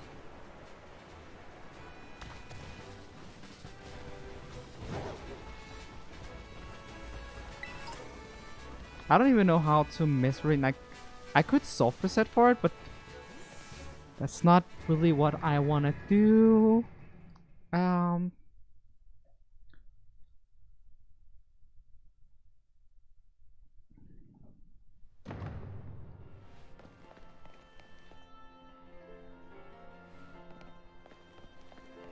Does this manage anything? It does seem like it's loading. So does this do anything in that regard? I really hate the fact that it was raining. It was. Oh my god. Of course, there's no way to see on the map if anywhere is raining.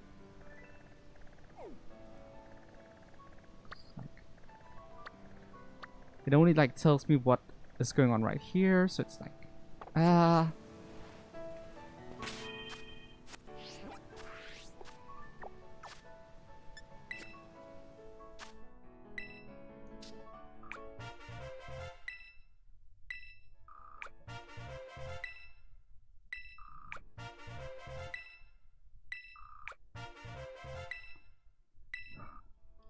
We can't really challenge Cassie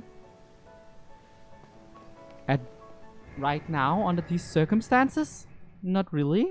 So that's kinda sucky. Cause that's our next goal, is that?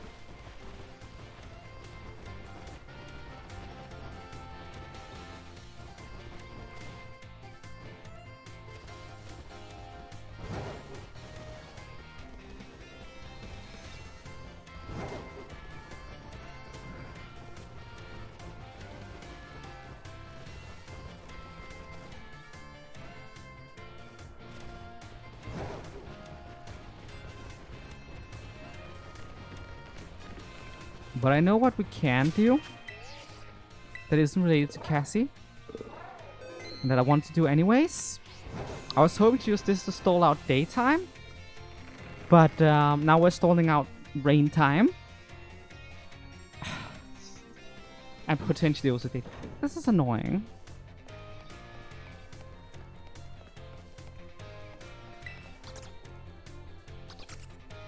We have not taken any of these yet because Clavel was in the way. So let's do this. I think after every class I'm gonna go out and check the weather. And if it isn't raining, I'm gonna go back in and take another class. Hello, hello, and I hope everyone's ready to learn something new things today. Next time we meet, we'll have our final exam. That means today is our last actual class. And the topic for this last class will be Pokemon forms. You can just think of forms as the shapes or appearances that Pokemon have. There's also a phenomenon called form change, where Pokemon's appearance changes under certain conditions. Cyclism, for example, which we regularly ride on as transportation here in Paldea, has three forms. First is its basic form, where it walks on 4 legs. Second is its battle form, where it stands on its hind legs to engage in battle. Finally, there is its ride form, where it inflates its throat sac and its tail so we can ride on its back. Though we can use something you're all carrying with you now as an even better example. Yep, I'm talking about your phones. Some smartphones are inhabited by a certain Pokemon. Does anyone know the Pokemon I'm referring to? Heracross! You are a regular expert on Pokemon and technology, aren't you, Vox? The Pokemon inside your smartphone is indeed Heracross, and it does all sorts of things to help you out. Rotom inside a Rotom form is special, so it doesn't try to enter the other electronics. An ordinary Rotom, however, can change form by entering washing machines, microwave ovens, and other electronic appliances. Rotom is a bit of an exception though. Many Pokemon change form do so simply by holding an item or by having one used on them. Oricorio, for example, has 4 different forms it can change between when given certain nectars. Pokemon may even change type or learn different moves when they change form. Form changes are different from evolution in that the Pokemon can return to its original form. And unlike shiny Pokemon, which can change their special coloration, the same individual Pokemon can go back and forth between its forms. There's a lot to dig into with this form change phenomenon, as you can see. We can all learn something from Pokemon here, don't you think? Bit of a stretch, but I'd be happy to see you all enjoy your time at the Academy to the fullest and change form into a new version of yourselves. Or something like that anyway. Oh, I almost forgot! Regional forms, which vary based on what region a Pokemon came from, don't change like other forms. They're an innate. Oh, whoops. There's the bell. I guess I was scatterbrained and Mr. Shack's right up to the very end, huh? I had great time teaching you all. I hope you'll do best on the final exam. Do well on the final exam. Hi!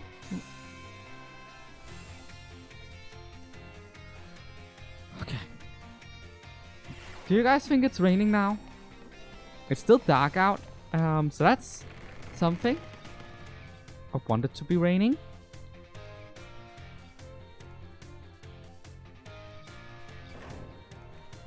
It is so not raining. Going on a trip is not worth it.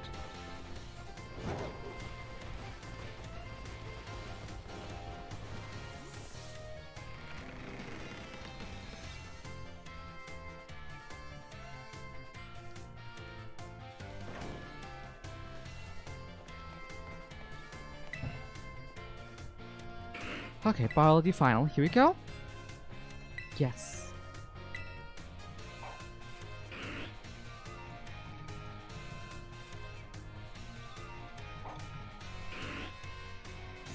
Class will begin soon. Don't be tardy.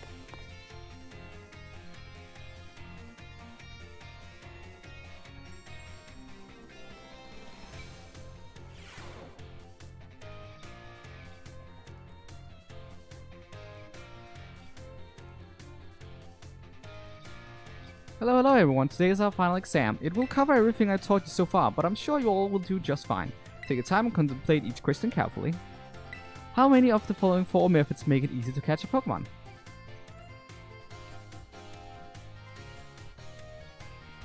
2. True or false, you can get new Pokemon only by catching them yourself or trading with other trainers. Only by catching them yourself or trading with No, that's false. If a Pokemon is holding an Everstone, will using an item that induces evolution says Firestone evolve it? Yes, it will. What is the probability of running into a shiny Pokemon? 1 in 4k. True or false, the Pokemon known as Oricorio has 3 forms? False. And finally, this question won't affect your grade. Do you have anything you would like to say about my class? I'm still getting used to this teaching thing, but I sure had fun as your teacher. Thank you for being our teacher. Your time's up whether you like it or not. I hope everyone's enjoyed tackling those questions. I snuck a little bonus question in there right at the end again. Shush! Our little secret. Don't tell the director. I'll grade this right away. I hope you are all looking forward to seeing how you did.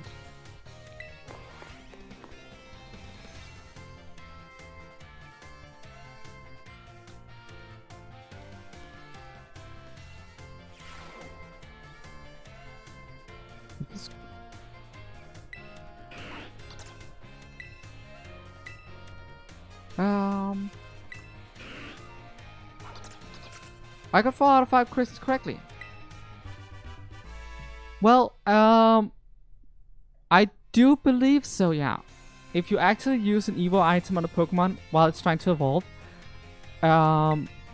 because it's like, it's one of those things where it's like, if special conditions are met, it's gonna evolve regardless of Everstone. Like, trade Evos, for instance, don't care about Everstone. I believe so. I may be wrong, because I got 1 question wrong. I don't know which one it was, though.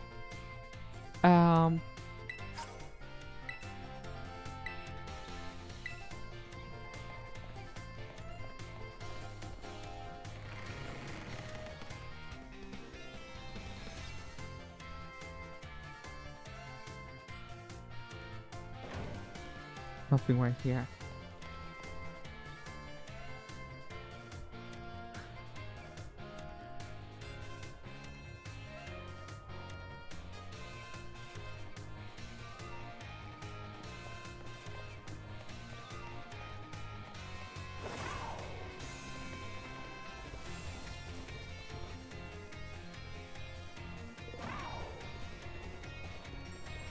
Really? Huh. In that case, it's probably the one I got wrong. It's probably because I remember it as... it's the B button that doesn't work. In like things.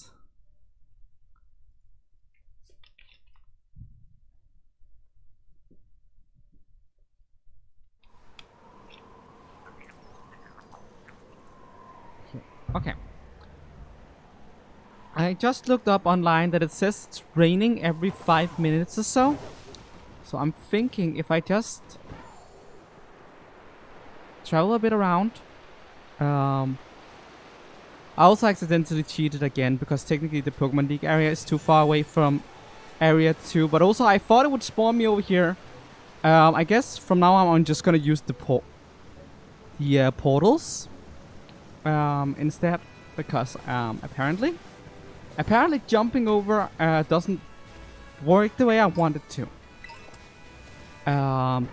Again, it was accidental, and if it was okay earlier, I think it's okay again now. I'll try to not let that happen again, but it's one of those things where it's like, it doesn't really change anything. I didn't explore the area, and I didn't catch anything. I just immediately went out here where I was supposed to be. But yeah, it's... slightly annoying. Yeah, apparently it rains every 5 or so minutes, so I'm thinking just running around and waiting for it to happen feels like a fine idea. Because otherwise, if it's so shortly lived that it rains, it's entirely possible that I would miss it if I'm not running around. So, also that was weird, wasn't it? It's like there was like a light for a Pokemon here, but it's dispersed. Where did it go?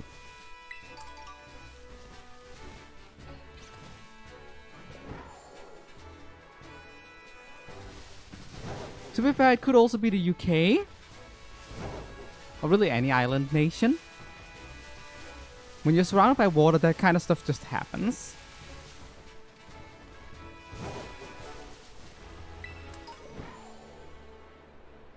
South Province Area 1, I'm allowed to be here. I am allowed to be here.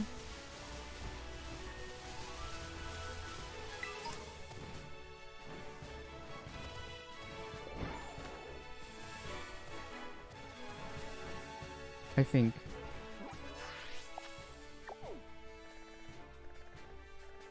No, I'm not allowed to be there. Good thing I did not really explore that either. I feel like I'm making a lot of careless mistakes in that sense, but... yeah, Area 1 is the same place I got to accidentally earlier. I didn't do anything in there, so it's okay. And I just said I was going to be more careful. I don't know why I'm this clumsy about it today. Or I guess it's because of Mesagosa and how it spawns me wrongly for the most part. Yeah, the Terramon light was glitchy. Do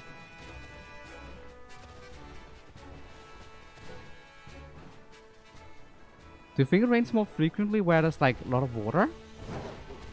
Because this is kind of swampy, right? Swampy. With more crows.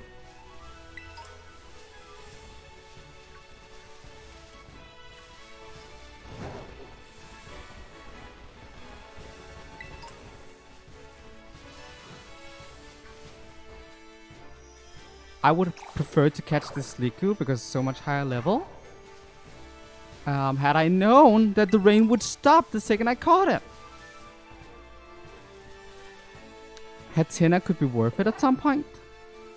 Potentially.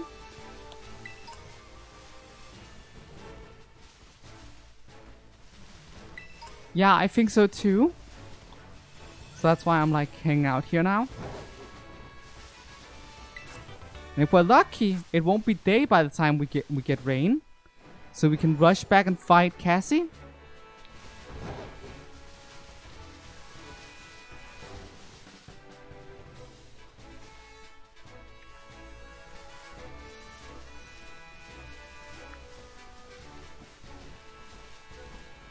The question is what to do in the meantime. I think I'm just gonna run around in circles.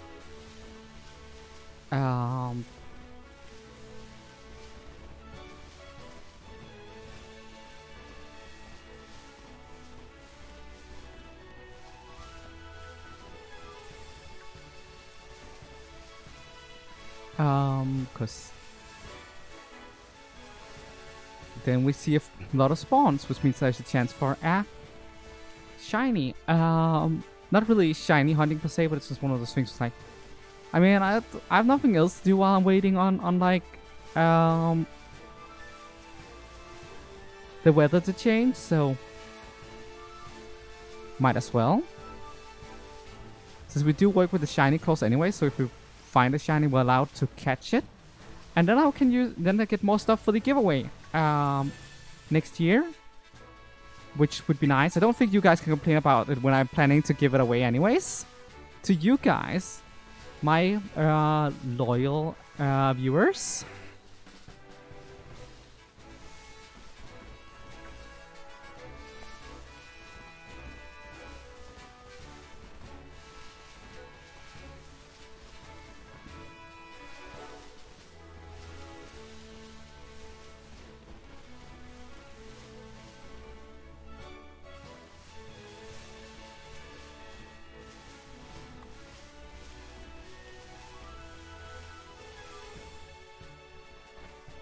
Come on, I just want some rain.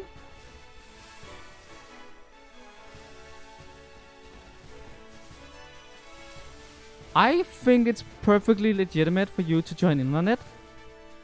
Since I'm gonna have a 1 per viewer rule. So if someone obviously used the same account multiple times, I will be like, nope, I'm disconnecting again. Sorry, you already got a shiny. I of course won't be able to tell if someone just makes a bunch of accounts and snatches all of them. But if you do that, you are cheetah pumpkin eater, and you are a big meanie taking off the shinies away from all the other viewers, and I don't like you.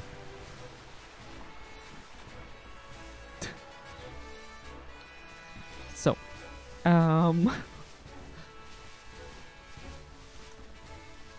like, I can't really do any particular punishment system, but I guess at least that means that if someone actually really wants to steal all the shinies away from everyone else and be a dick about it,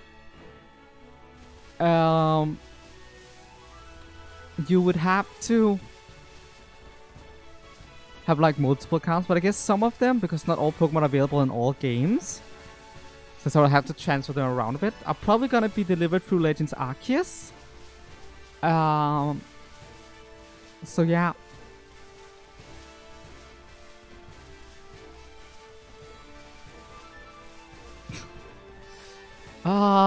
Maddie, you're silly. And also, you know, I love you very much. Besides, you're not a cheetah pumpkin eater, so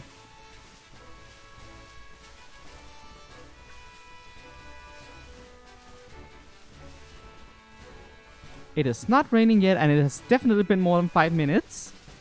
I am disappointed.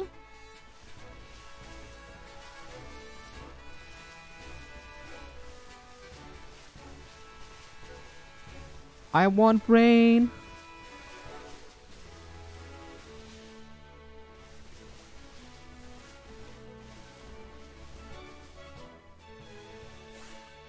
I want rain.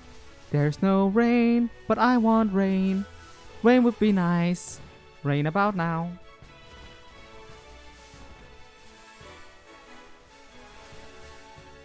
I like pumpkin. It tastes good. It has really good seeds. And like, you can make it into pastries and stuff. Who doesn't like pastries? So yeah, I like pumpkin.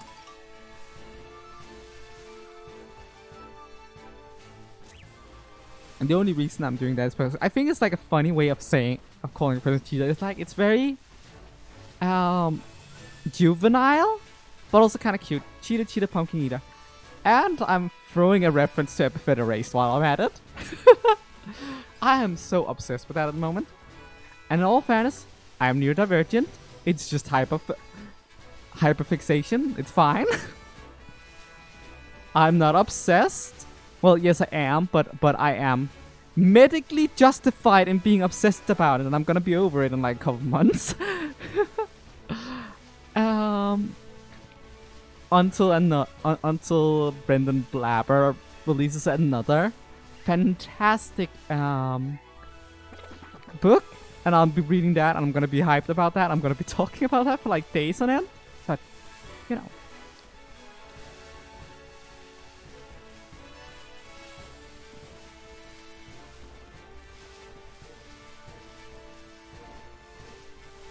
I think I'm just gonna make that the official statement on the giveaway. Just be like, and if you are making multiple accounts, you are a cheetah pumpkin eater, and I don't like you. I think, like, again, perfectly juvenile, kind of cute, and also like, as I said, I can't really punish you in any way or capacity for it because like I don't have that power. So all I can do is like, I've seen this account before, I am disconnecting, or well, rather, I've seen this username before, I'm disconnecting. That's really all I can do. So yeah.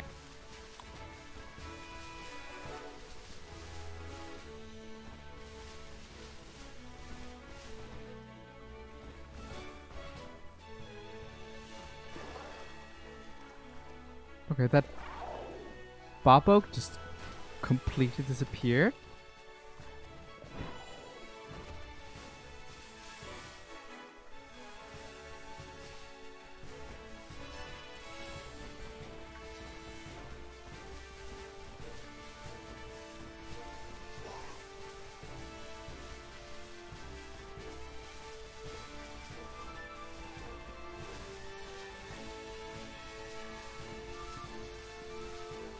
And the sun is up, which means we missed our chance to fight Cassie. Luckily, we still have a lot of school classes to do, so we might do those, but like, this is annoying.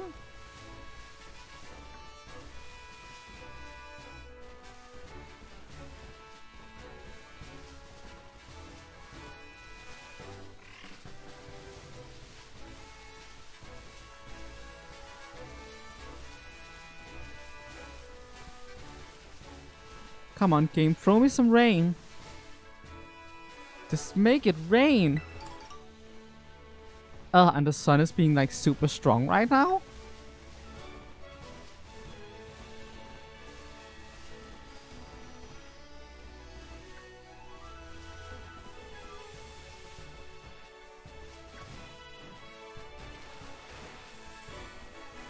Also, running around trying to get shinies at full odds. Not my brightest idea. Then again, instead of mostly because I'm not doing anything else. I don't expect that to be a shiny. Usually something like I know I have like insane shiny luck, but my shiny luck tends to be like when I'm not thinking about it, when I don't explain when I'm trying. It's just okay. I'm also relatively lucky when I'm trying, but like when I don't try, I always get something like literally all the time. Like this particular playthrough has been surprisingly barren for shinies. Like, Maddie, can't you recite what happened the other day? I think it was last Sunday or something like that. I was just grinding, running around grinding, and what happened while I was grinding, Maddie? Can you tell the chat?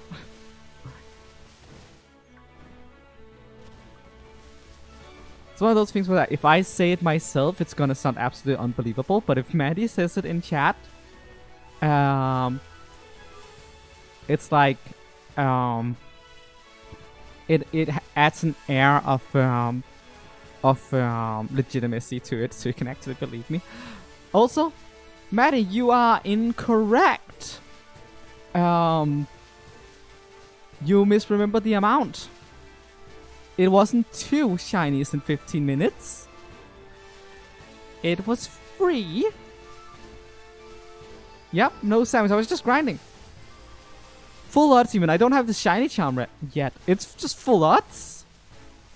Because I haven't transferred over the Scarlet Pokemon from this playthrough yet. Because I'm not done with the challenge run, so I can't catch things yet. And also, I don't like to disturb the challenge run save file, especially not when while I'm streaming. So I'm waiting till I beat the game. Yep, it was free. It was Pawmi, Pawmo, and Sneasel. Funnily enough, in that save file, I already had a shiny Hypno. And do you know what these 4 shinies have in common? Which I feel like the game was kind of mocking me. Because I don't like pink. But all 4 shinies I gotten at full odds, by the way. Pink. Freaking pink. So yeah, that happened. My shiny luck can be quite insane at times.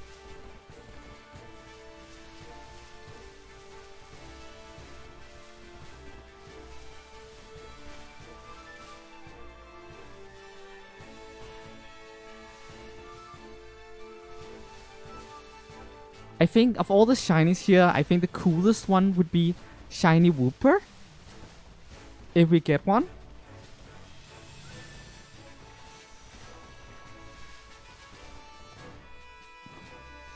The my Pawmi, my Pawmo, and my Sneasel are not gonna go on the giveaway, sadly, because I have not caught them on stream, and therefore I cannot prove that they are legitimate. Same goes for the Hypno. Wasn't caught on stream. I said before, for the giveaway, I want to do shinies I've gotten on stream specifically because that way I can prove that they are real and not hacked or anything like that. And that's ultimately something I find very important in this world where a lot of people just give away hacked shinies all the time. I feel like it's very important to be you know, to like show source for where you got your shinies, you know, when you're trying to do a giveaway, because otherwise you can just, yeah. I wonder if I should go back and find all the footage where I caught these shinies, so that I can like showcase it while we are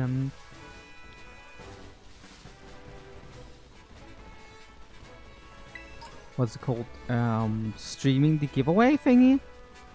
Also, I'm gonna be playing the Wildlands with you while I'm giving those things away, so it's like something that's not even Monster Team related, but it'll be fine.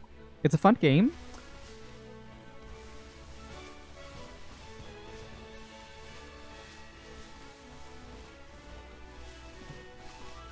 I agree. I don't think there's anything wrong with the sentiment of adding things to a game that we haven't been allowed to have. Like, for instance, there are some people when playing through like old Ruby cartridges, they're like, oh, I want Deoxys. The only way to get Deoxys is like hacking the game, so I'm gonna do that, but that's like the only thing. Like, I don't have anything against that per se, but that's also like a single player thing, you know? It's like you don't really bother other people with it. So in that sense, like, the base idea on paper, I'm not generally opposed to that. But the second you're like, this is not a hack Pokemon, this is a liberate Pokemon, you're trying to pass it off as something good while you are trading those away to people. Now you involve other people in illegitimate ways of messing with the game. Ergo, you are being a cheater pumpkin eater in a way that hurts the community. And at that point, I'm like, whoa, don't do that. Like, if you want to liberate your Pokemon, fine, do that. Get a shiny legendary you can't get otherwise because you wanted it for your playthrough, but don't use it in competitive online. Don't don't trade it away to someone who won't know that it's hacked, and don't use a marketing tactic, which don't use the general capitalistic scumbag marketing tactic of, we're gonna call this something else, so people don't realize that it is this bad thing that they normally wouldn't want. Or let's give it a prettier name so that people will hate it less. That is scummy, and immediately just makes my red flag alert go off, like, in all directions. Like, no, don't do that. If you have to mask what it is you're doing like that, maybe you shouldn't be doing it in the first place. And that's that, I believe, is my stance on liberated Pokemon. It feels like a scummy marketing tactic to name the liberated Pokemon instead of just calling them what they are, hacked Pokemon. And when you share them with other people, especially if they haven't given you consent, like when you like put the hacked Pokemon on like surprise trade or whatever it's called. I don't think Scarlet and Violet has that.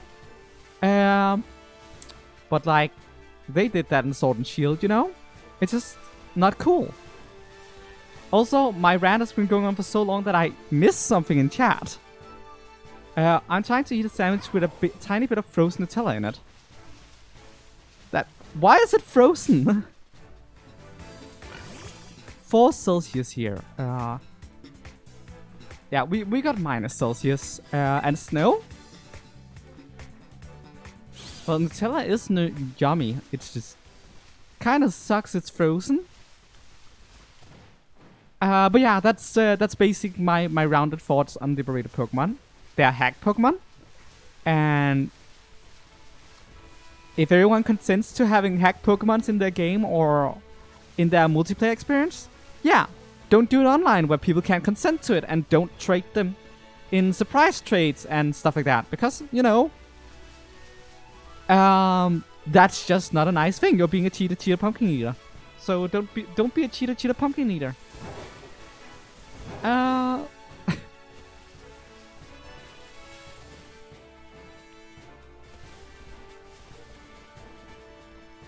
Also, hi Harry. I forgot to say hi. Hi.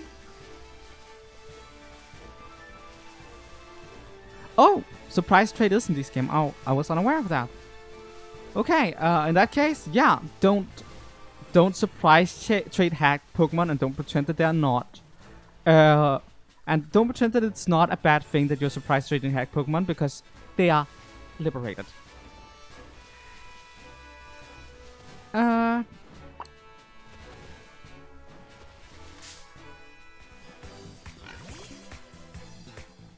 It is not raining.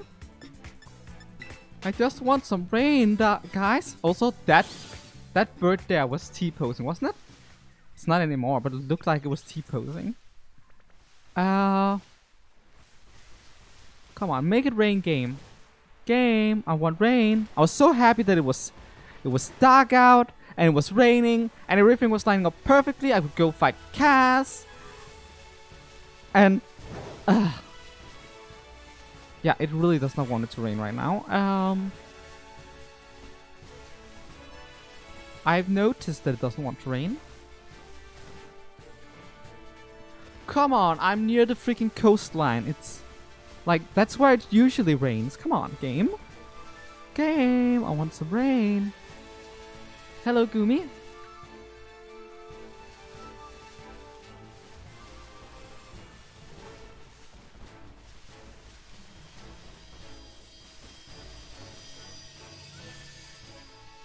Okay, that was weird. I can hear it, but the sticker just yeeted.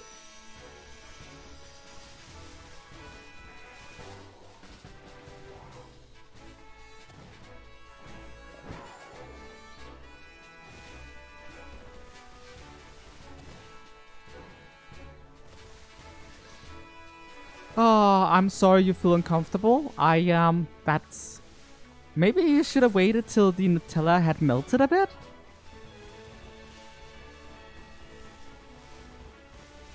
It is. A lot of things are buggy in this game. Buck.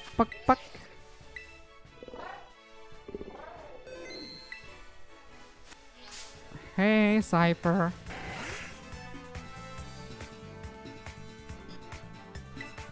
Bye, Cypher. Not fine. There's a lot of Pokemon over here. And none of them are shiny.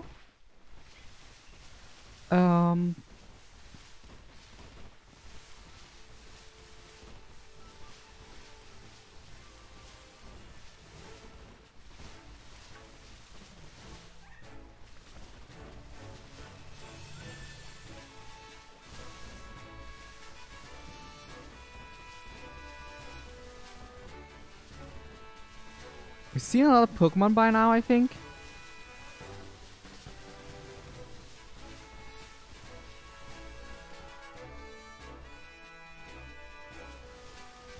Oh, don't even joke about that.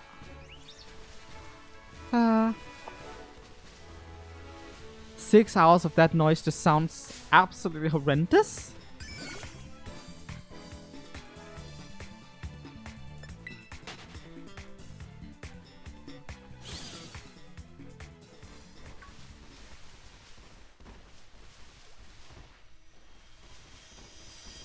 Oh, it is still here.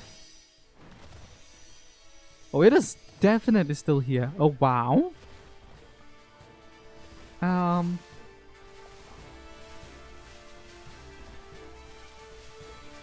What the frick did I run in? Hello, Starly. I don't care for you.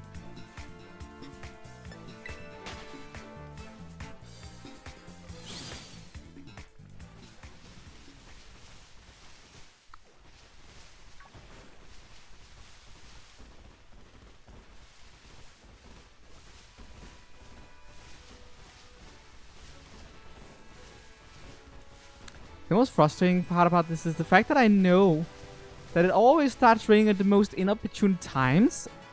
In my experience, so it's like, oh, look, my opponent has a water Pokemon out. And now it's raining. So now it's gonna hit me even harder. Frick. Like, always.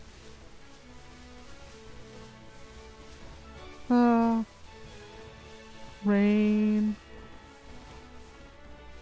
Can't the game just rain for me?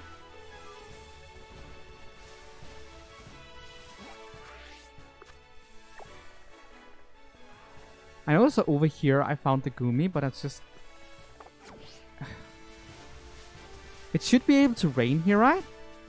Am I in an area where it just never rains? Is that what's going on here? Like... Come on, game. Give me some rain.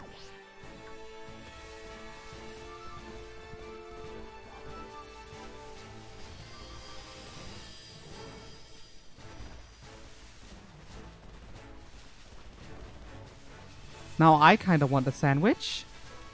Sandwich would be nice. I regret catching Gumi. I could release it and start over, but with something else, something that might actually, you know, work with us.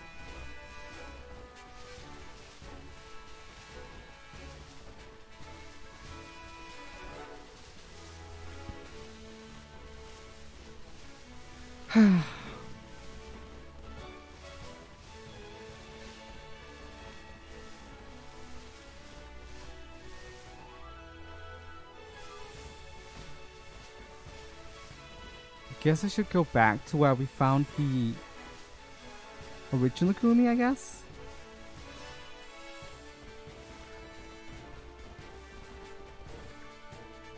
Oh, look at Chansey.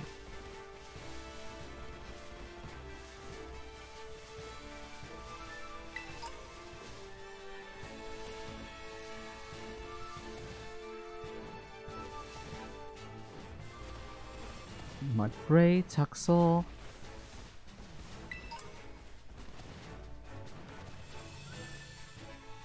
Like, it was somewhere up here where we found the Gumi. I think.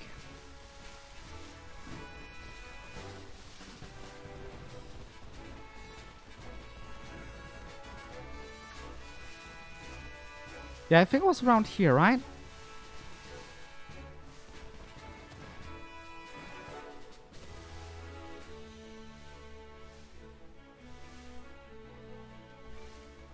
Roll dice every 5 to 10 minutes. That's great. Absolutely great.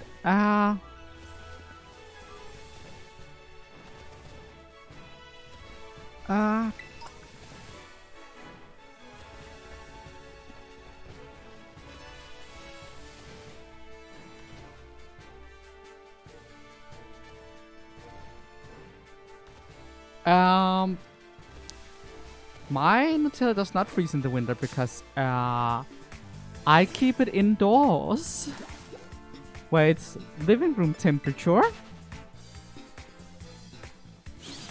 That reminds me, my parents came about with a glass of Nutella recently and my boyfriend ate it all. Meanie, I wanted some. I like Nutella. But no, he just had to go and eat it all.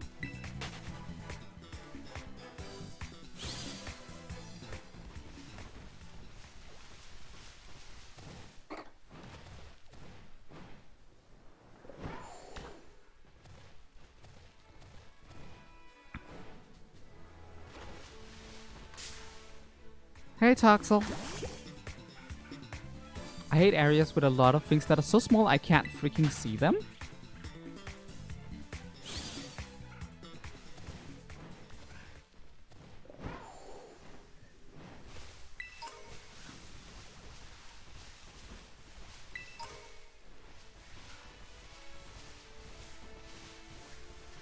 Okay.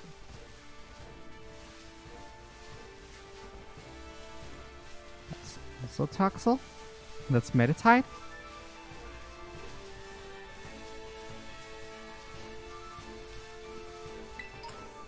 Ooh, experience candy is always nice. Hmm.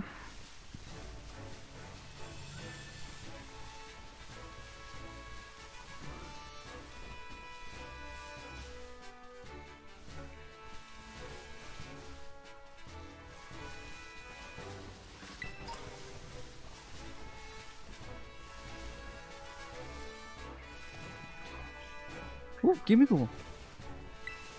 Gimme.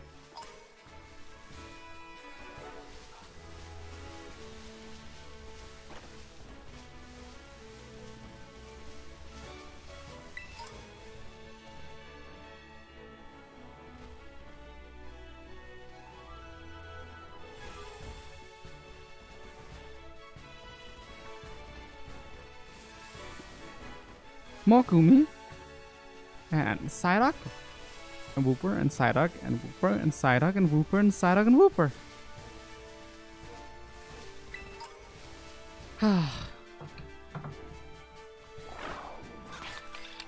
Actually, don't do that. Don't do that. You're not supposed to.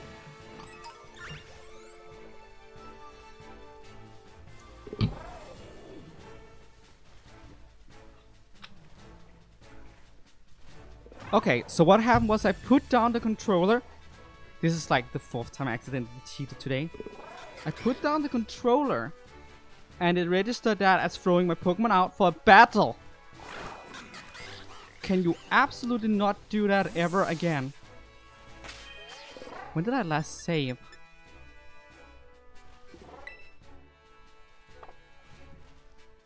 That's it. I'm soft resetting.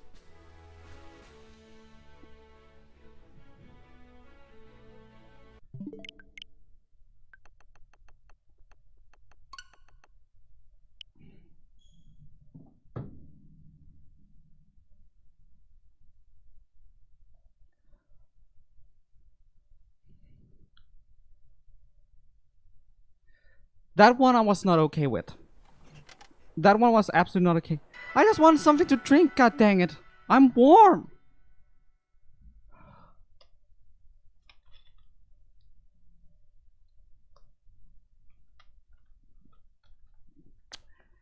This sucks. Honestly, I don't even know if I still have everything. I do. Okay. Now it's dark again, I guess. That's fine. Well. No progress lost, so there's that. I was kind of hoping that resetting everything would give us some rain. But no dice, apparently. But yeah, we lost nothing. That's good.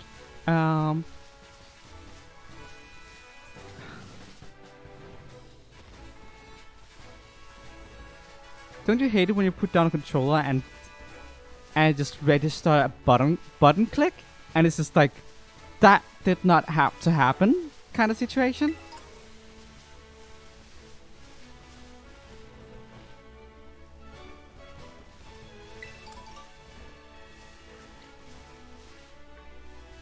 Oh, gimme cool. I mean, we lost a few items, but I don't really care for that much, so it's fine. Can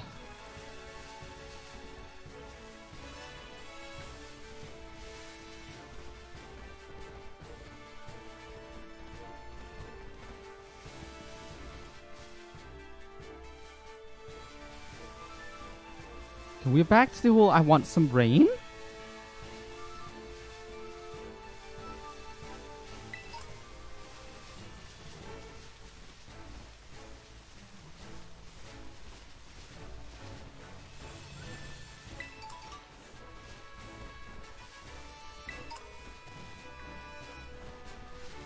What's this? It's Winkle.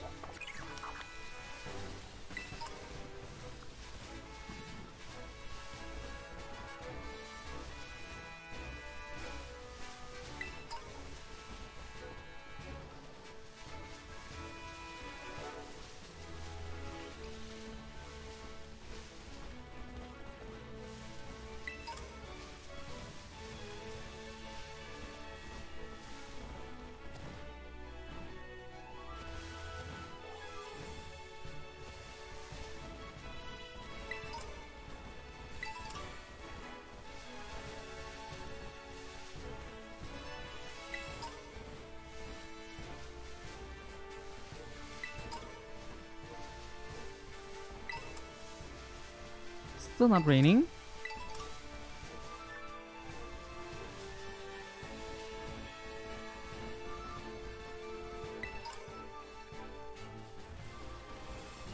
I actually think it's because the item hitbox is very small, but Pokemon hitboxes are huge. I think that's what's going on. If I had to make a guess.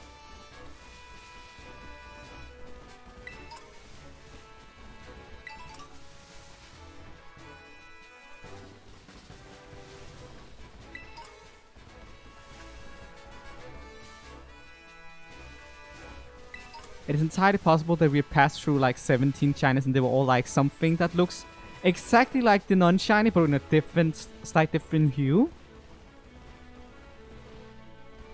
I hope not, but that happens sometimes. Oh yeah, it's annoying. Definitely. No, the chunk. Still waiting for it to rain.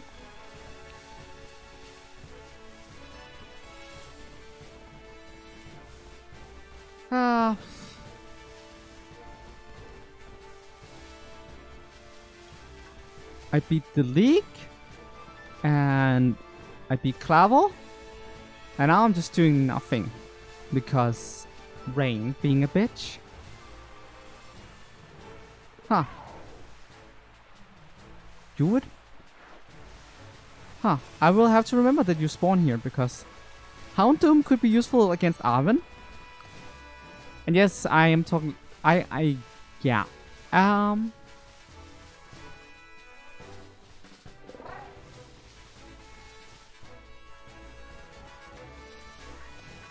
Chickenpox. Aren't you vaccinated?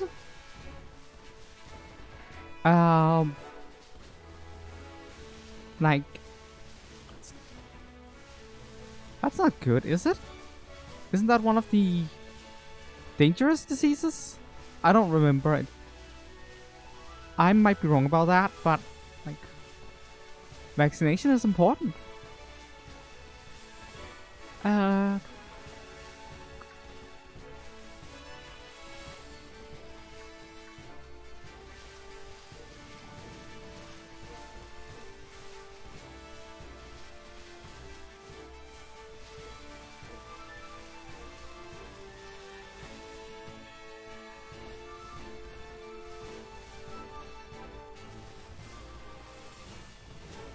Hi, Gumi.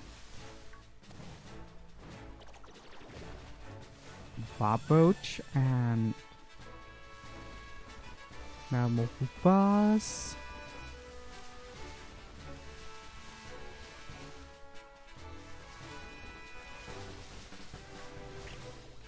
I hope not. I hope your health stays good, Harry.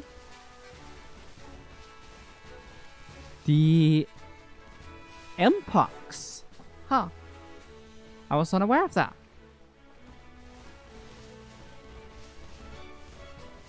Hey Maddie, remember when you had a hard time finding Barboaks?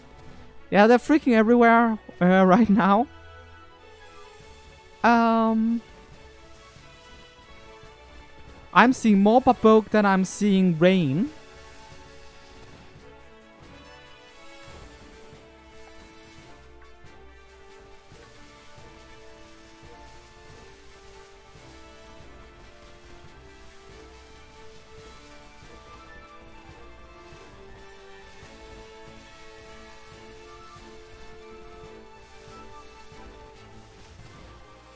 I know, right?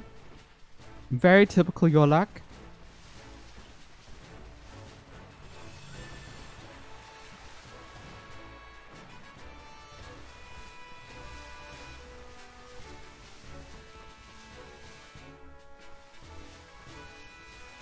Oh look, it's a murder.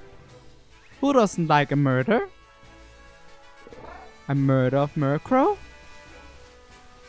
Oh wow, it just dawned on me that Murkrow is a combination of the word murder and crow. It's a Murkrow. Ah.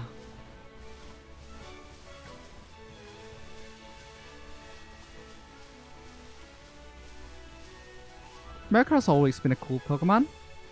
I like Murkrow. I find it interesting that Hattenas spawns near water. I for the life of me can't think of any reason why that is particularly the case.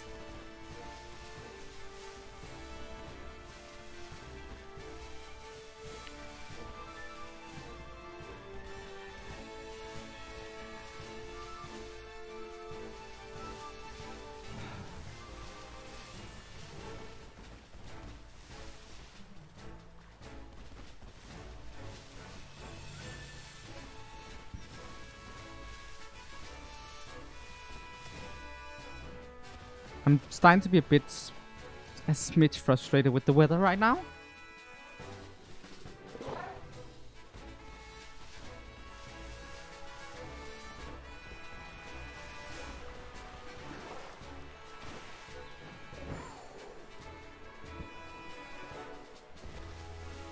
So what do you guys think? Am I gonna find a shiny before I'm gonna get rain?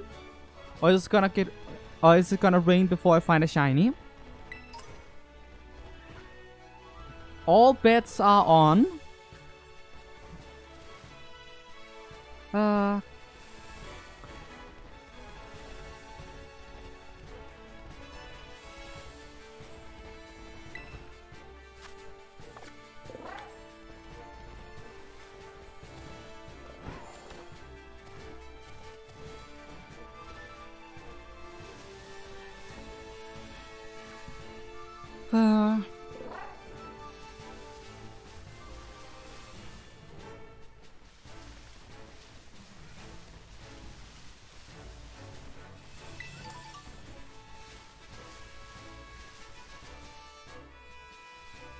Another Barboke.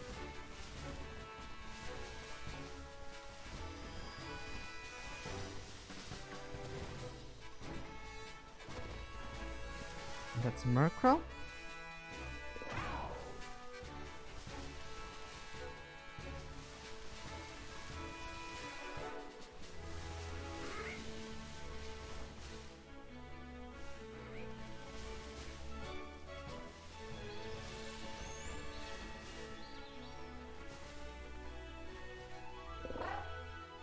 Blue Flabebe. Or Flabibi, or however you pronounce that.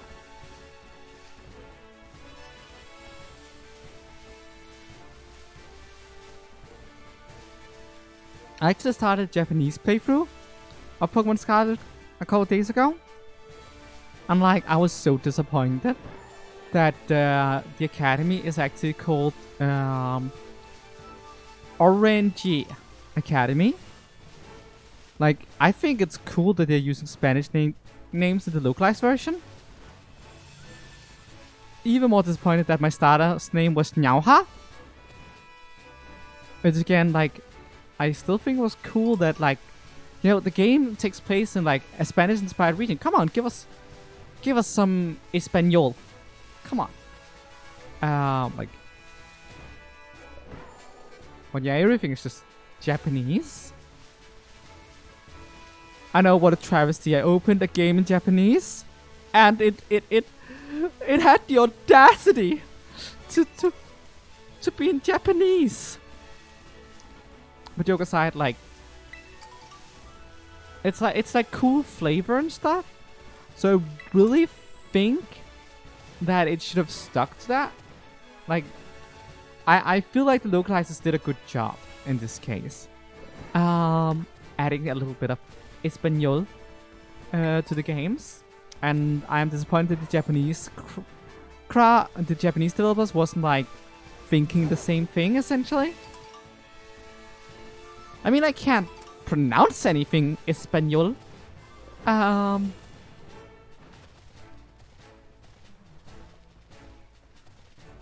But that doesn't mean I don't appreciate language, you know, and culture and stuff.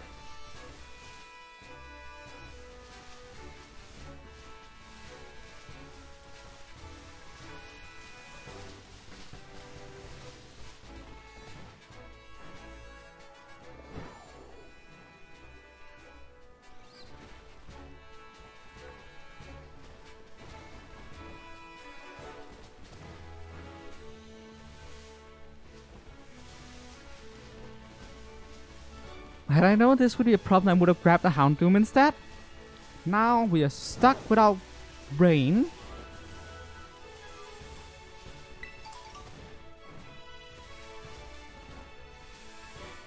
Come on, weather.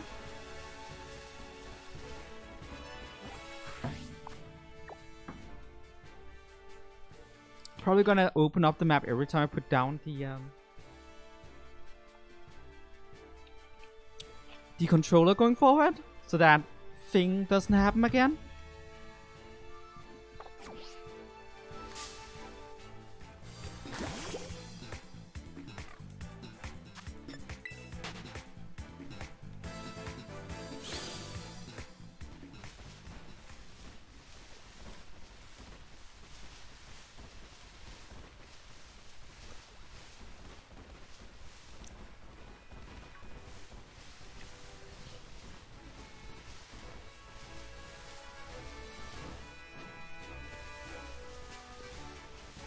And my brain right now was like, you remember the Pokemon theme?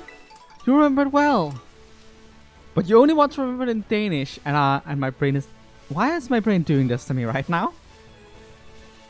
Jeg drager ud på livets vej. Jeg har et enkelt mål. Ba-da-da-da. Pokémoner fanger jeg. Min vilje er af stål.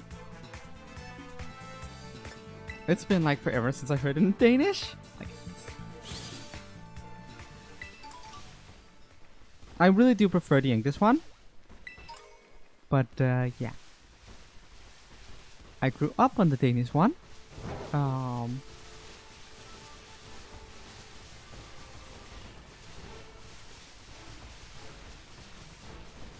Most of the Pokemon themes I feel like are all really great.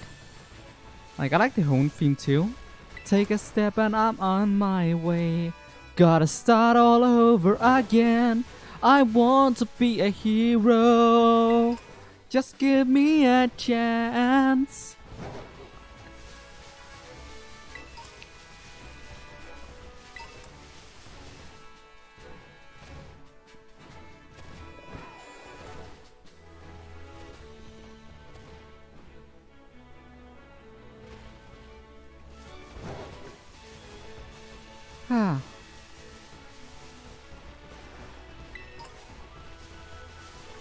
Also, like the opening theme or the black and white theme for the anime makes me wonder if black and white were Pokemon Black and White specifically because of the thematics behind the story in black and white.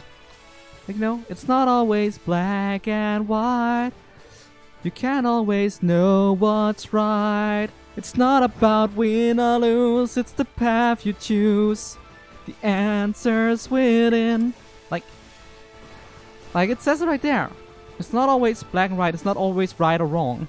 Oh, that's also part of the song. Like, it's not always right or wrong. Something I can't remember, but strong. So it's like, it's right there, like, right. It feels like it really encompasses what N stands for as a character. And we are doing an N challenge right now, so I feel like it's appropriate to talk about. Like, I wish Pokemon had been more ballsy with these themes, because honestly, the ideas behind what N is and everything is just very interesting in general.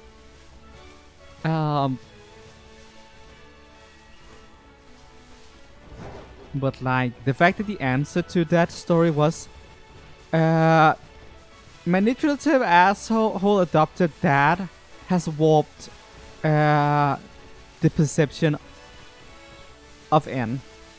And that was just like it. Like, bad guy, N is wrong because he's been isolated. Boom, done.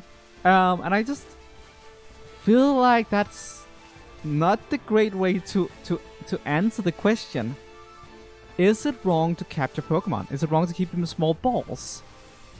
Is it wrong to have them fight each other all the time for competition and sport? Like, those are interesting questions, and when the answer to the question is the question wasn't valid in the first place, it's like like, I feel like that's the worst part about Black and White, is that Ghetsis marches in with his twirly mustache and goes, I am evil! And then like the entire themes of the story just goes out the window. I thought it wasn't always Black and White Pokemon. I thought it was not about right or wrong. It's not about win or lose, it's the path you choose. Yeah, it's just... But again, I think Black and White are like a great ride, and Gen 5 is like has one of the most engaging stories in Pokemon history. And yes, I know your opinion is contrary to mine, Maddie, so fuck you, fight me. But yeah. Also, like, the second game highlight Black and White 2 luckily strengthened these ideas as well, and like goes in and makes everything work even better, and that's great, I think.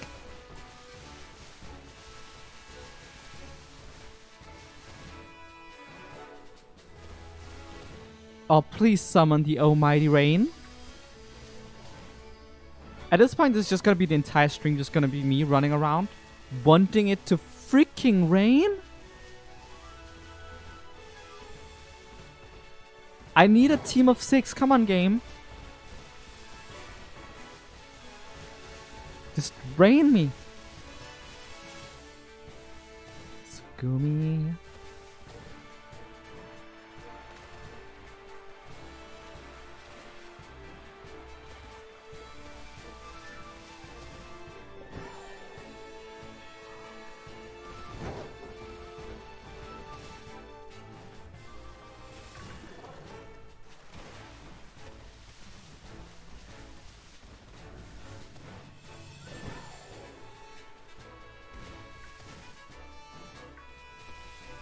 Yeah, but I don't like soft resetting on stream. I don't like it, especially because I don't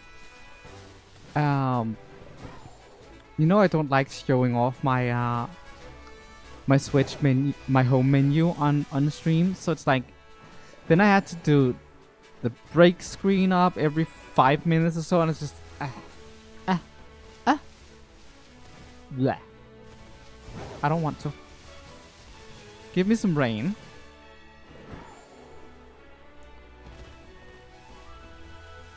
Oh, actually, there is one Pokemon theme I did not like. It's the X and Y theme.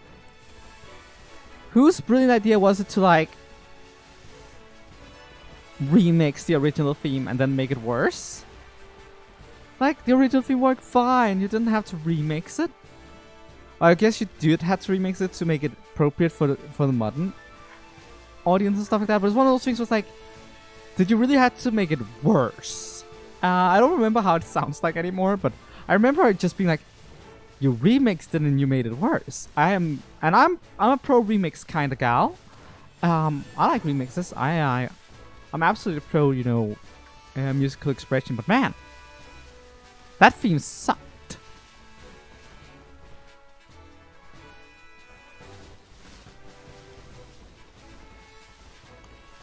Fennekin's design is good. And Greninja is kinda cool. I think I enjoy Florge's design. And I think Gudra is pretty cool. And the X and Y anime was fun to watch. And it introduced Elaine, which is one of the best anime characters ever. And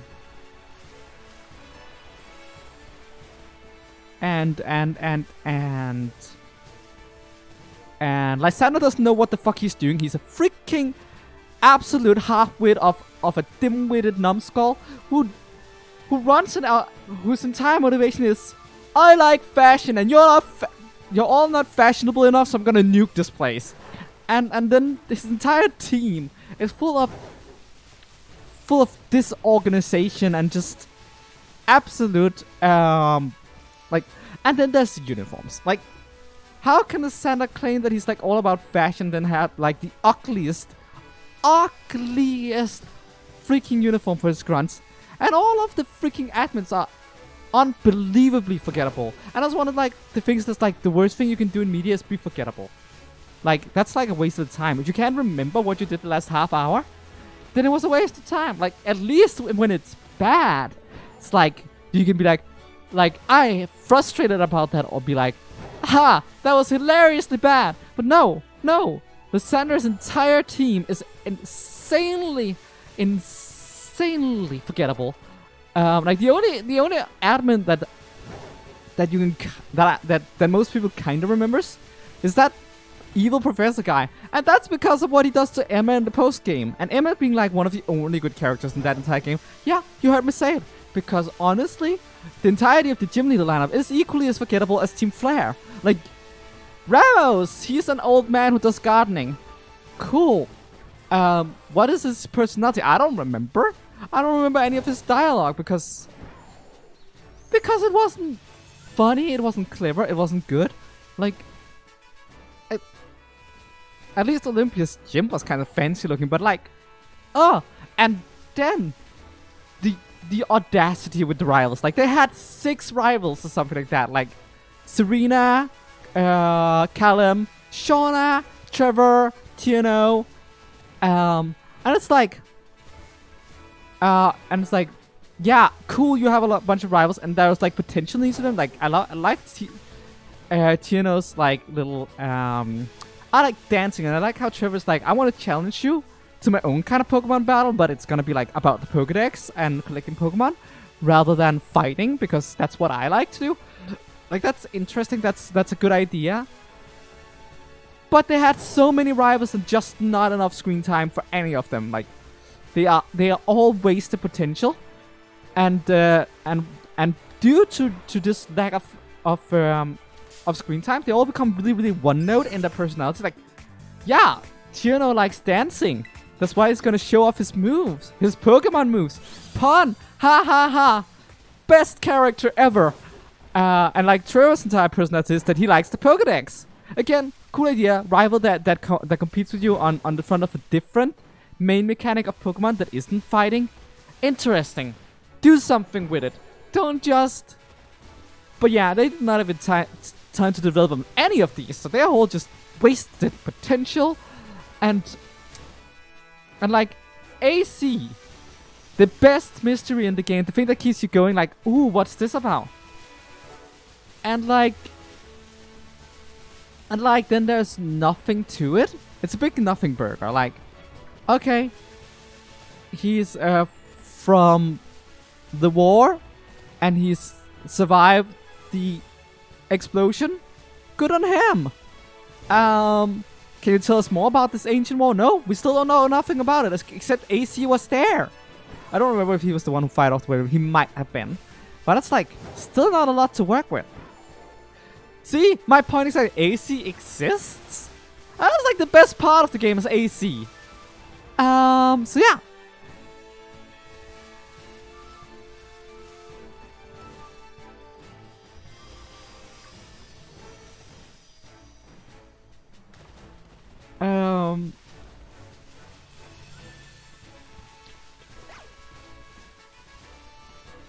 You enjoyed the game except for the rivals you could have been without. Also, like, I know that his goal is that he wants to preserve beauty. I get that. But it's like his entire operation is like centered around fashion. And also, like, Colors is supposed to be based on France, so like it's clearly supposed to be like a reference to like fashion. So like thematically, his deal is that he wants fashion to be everlasting. That's thematically his deal. His literal goal is, I want to preserve beauty. Regardless, it's still such a half-brained plan. Breaking everything. And also, like, I like that the Anfa is like designed to be his antithesis. But also, like, that's all she really does. Is be his antithesis. Like, she doesn't do anything. She doesn't add anything. She's just kind of there. And like, yeah, like, I think she's cool thematically, but she's also like super underwhelming as a champion. Like, she's one of the easiest champions in champion histories, and she's the only champion that has a mega evolution. Also, she's the champion with the highest level Pokemon in the non-post game. She's the highest level champion that isn't a post game champion fight. Yeah, and she's the easiest. Because her team fucking sucks. Because the entire game was made for babies. And like, yeah, I get it. Pokemon is made for children. That's fine. But Pokemon is great because it appeals for all ages. And a lot of the demographic is older than children. And even so, children are not imbeciles. Children have intelligence, and you need to respect their intelligence when you design things for them. And such is just the fact that they simplified the gameplay down in XY to the point where battling felt like a formality, and it just straight up wasn't fun because everything and everyone just got one-shotted. It sucked. So yeah.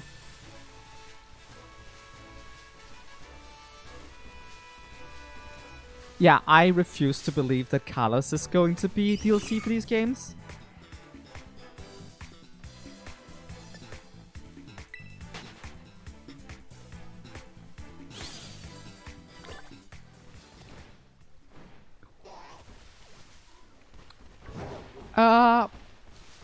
Okay, Harry, disclaimer, this is not a PG channel. I swear a lot, and you can't go around out with it.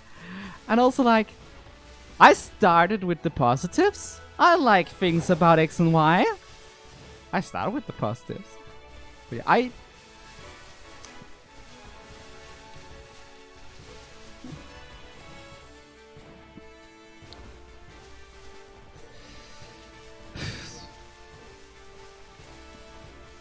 I am harsh on X and Y.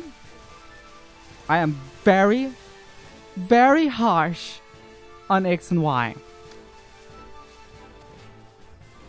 It is not even my least favorite Pokemon game. My least favorite Pokemon game is BDSP, but after BDSP is Diamond and Pearl.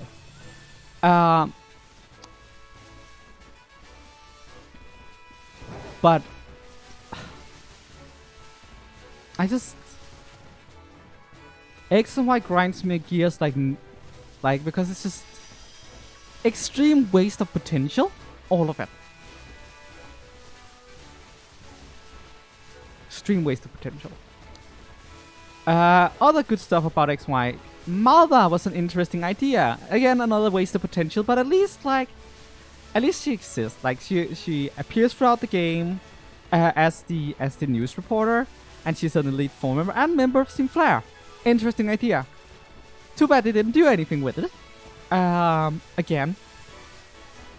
But hey, I like Malva for what that's worth. And I'm so glad they introduced the modern Expedia, because the modern Expedia is very useful for a lot of things. And so it is great that it's an option. And then it stopped being an option, and now I can't compliment X and Y on that without having a sour taste in my mouth. Because they took away the thing that made the new Expedia good. The fact that it was an option. Like, the new Expedia basically destroyed any chance BDSP had of being fun. Because they had to recreate the game with the exact levels of everything as it used to be. But the game is not balanced around having access to this Expedia, so it just end up being overleveled. And if I thought X and Y sucked because the game was easy, to a point where it like felt insulting to children's intelligence, BDSP takes the cake on that. Not because the battles are designed to be easy, because all of the gym leaders, the entire Elite 4 had competitive movesets and competitive items, and everything was like kind of wild in that sense. But because you would always be overleveled, it didn't matter. It didn't matter. Not until you hit the league. At which point, because the league has like a level jump, so now you're on par, but it's competitive movesets and competitive items. People met a brick wall there. Like, okay, adult players would be like, yeah, the league was kind of cool. That was fun. But this is a problem too, because when the rest of the game is so easy and the game doesn't teach you how to play Pokemon properly, and you're like just whacking everything. If you're a child playing your first Pokemon game, you're not beating PDSP. You're rage quitting, crying that you couldn't beat Aaron because you had a fucking competitive Heracross. That's what's gonna happen. So yeah, that game was just absolute garbage.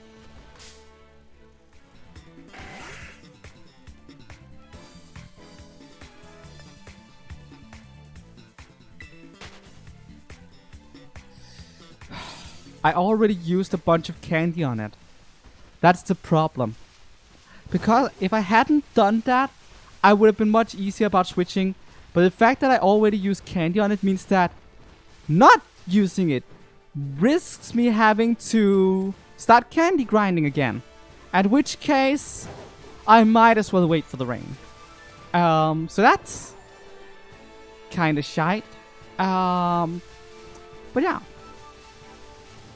I hope my cursing, like now that someone criticized me on it in chat, I hope my cursing wasn't like super over the top. But yeah, I curse. Happens. It's actually interesting because Maddie's channel, which at this point we're basically just sister channels. Not quite. We're still like our own thing, but like we spend a lot of time working together and stuff like that. Maddie's channel is like the PT one of ours when it comes to like swearing. But Maddie does all the horror games and like so like it's, I guess, come here if you want to hear some swear words. That and go to Maddie's channel if you want to be traumatized, because spooky ghosts. So yeah. This is so sucky. This was so not in my plans at all. And I'm starting to feel very angry at the game for not giving me rain. Like, it felt so perfect. It was raining and I caught a Goomy and it stopped raining. The second I caught it, it stopped raining, and I'm absolutely pissy about it. Like, frick this game.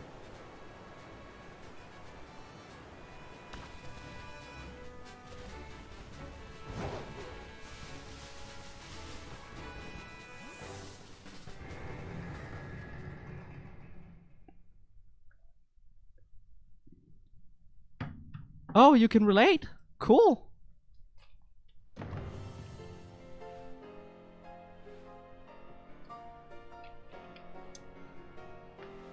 I'm at the point where I'm like, I'm gonna go back and do more school stuff, because I thought it was like every 5 minutes. And if it was every 5 minutes, I was like, I can wait for that. But it's not. So I'm gonna go back and do the school stuff and do the thing where I walk in and out of the freaking building. until it rains, and I'm tired.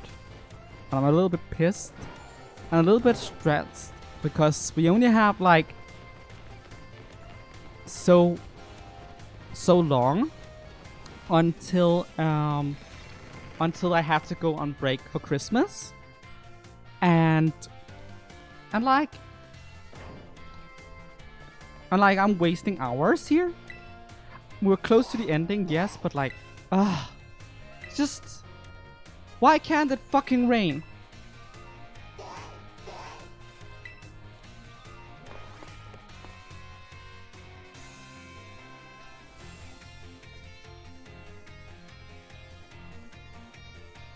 Oh yes, it can rain at school.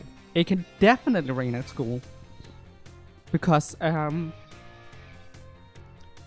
been doing the school tournament a lot more than I should have, because the RNG was being a bitch to me like it is now.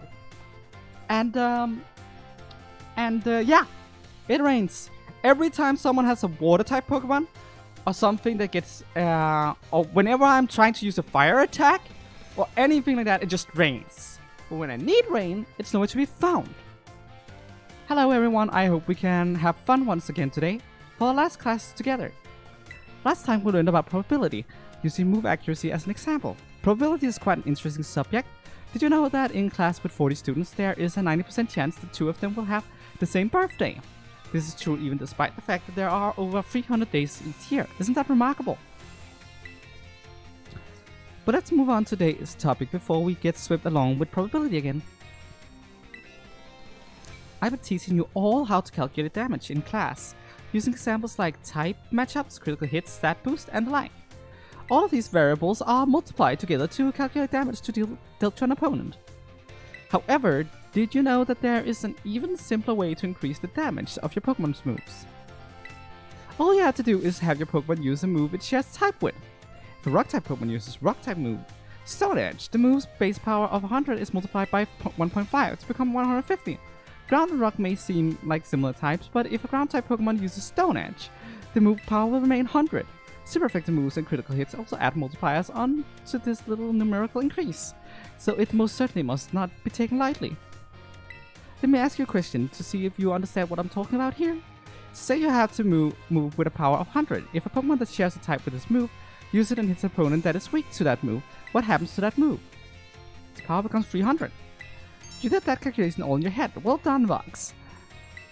First, using a move that shares a type with its user multiplies the move base power of 100 by 1.5, making the power 150. The fact that the opponent is weak to the move's type then doubles that power 150 to 300. The unit power of the move ends up being tripled. Isn't that amazing? What's more, if a Pokemon terrestrializes and its Terra type matches one of the original types, then the bonus it gets for using a move of the same type increased from 1.5 to 2. Of course, being able to use a lot of moves with different types is great as well. That's one way you can surprise your opponent. In the end, your own innate characteristics are what will really let you shine the most. Bear in mind that this is true for both humans and Pokemon. It is sure would make me happy if you could take those words to heart. But I suppose I should really have shared this basic advice right from our first lesson. My apologies. And just like that, class is over. The last of our time together flew by in the blink of an eye. It was so much fun to be able to teach all you eager students about numbers. Next class will be our final exam. Be sure to review the material in preparation.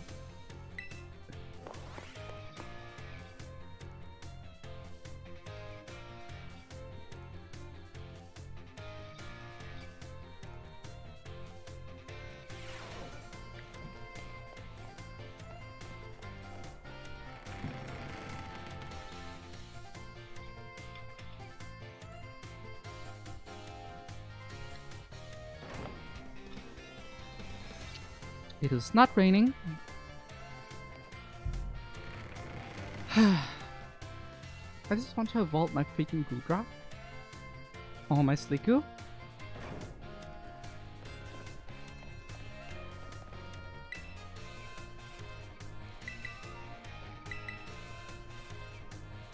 Class will begin soon, don't be tardy. At this rate, I probably have to stream extra. I want to go on vacation. And I'm already kind of stressed out. It's just... Alright everyone, it's time to begin our final exam. I'm sure the fun experiences you all had in my class will serve you well as you answer. How many great balls could you purchase with 3,000 if each cost 600? 5. If a water type move with a power of 100 lands a critical hit on grass type Pokemon, what will the move's power be?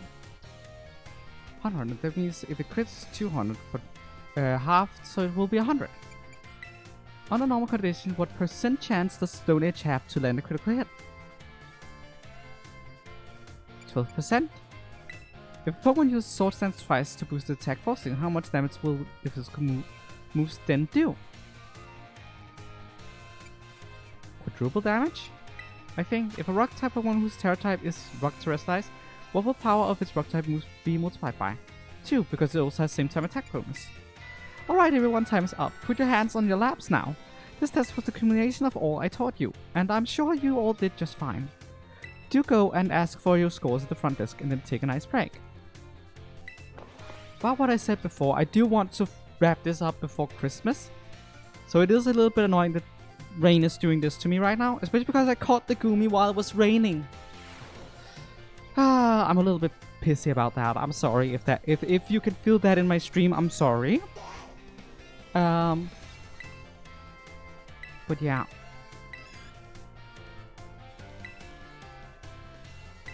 Okay, I did 3 out of 5. What is going on here? Like, did that correctly?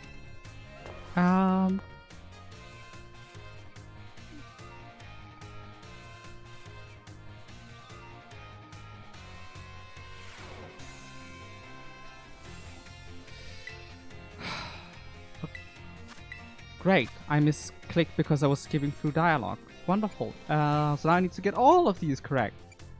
If a water type move with a power of 100 lands a critical hit on a grass type Pokemon, will be, the power will be doubled to 200. Because crit. What will it? Is it 75?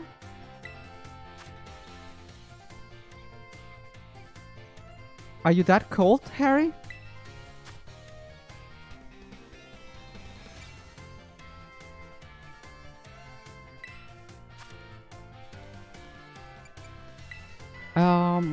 I hope you can warm up. That's not good.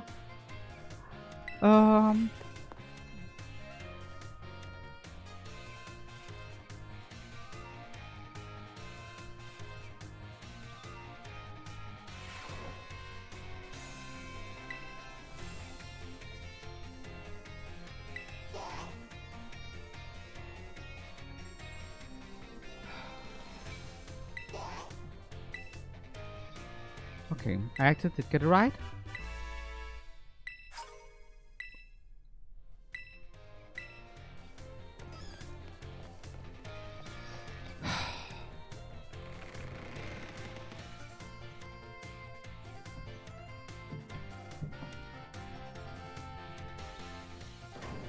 Holy fuck! Holy smokes! Okay. Okay.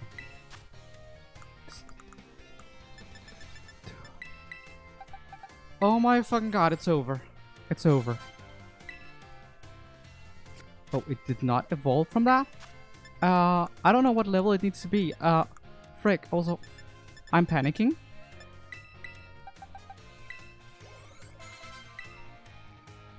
Yeah. Frick that right now. Just evolve. Oh my fucking god. Oh, that took way longer than I right to. Okay, we're gonna be doing lessons until it's night time, so that we can finally fight Cassie. It loves to rain. The middle Pokemon can be seen walking around on the plains and in the mountains on rainy days.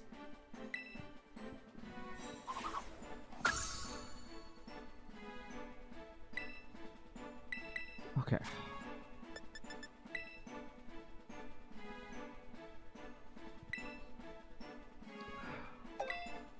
Sorry about my stressed outness, but yeah.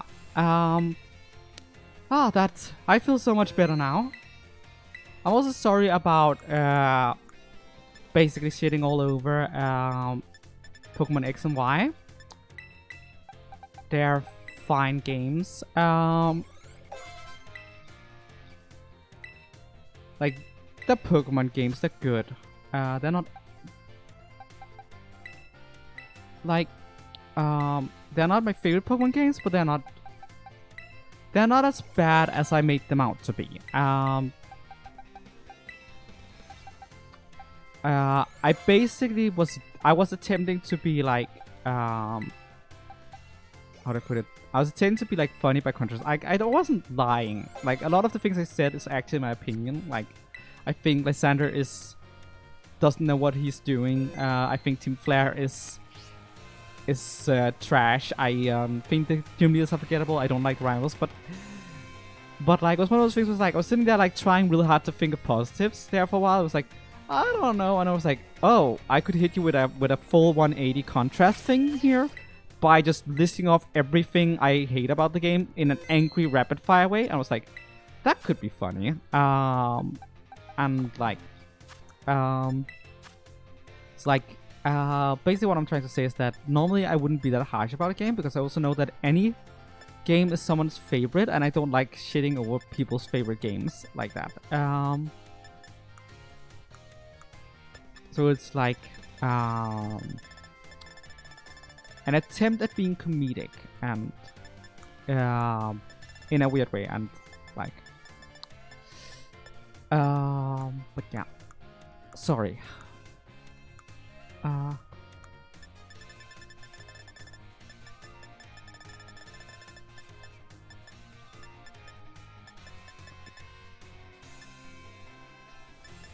think I'm gonna give it the Rocky helmet for now.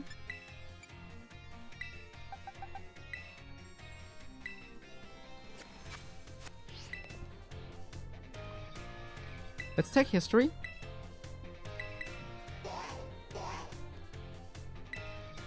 Yeah, we'll have to wait till it's dark regardless of what we're doing next, but we can just do the school stuff for now. Should be fine. Shouldn't take that long. Greetings, my little students. Whatever you did yesterday it is now a part of history.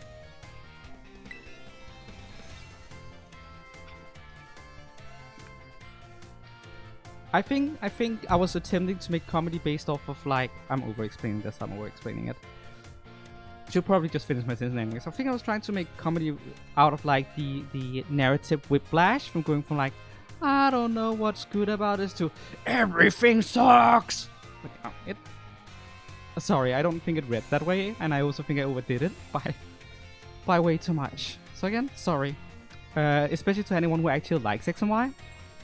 I don't think your opinion is invalid, or that mine is necessarily better than yours. It's just, if you like X and Y, play X and Y, have fun. Today is our last class, so would like to unravel the marvels that history has to present to us one last time. In our last class, I told you about Area Zero's expedition of 200 years ago, correct?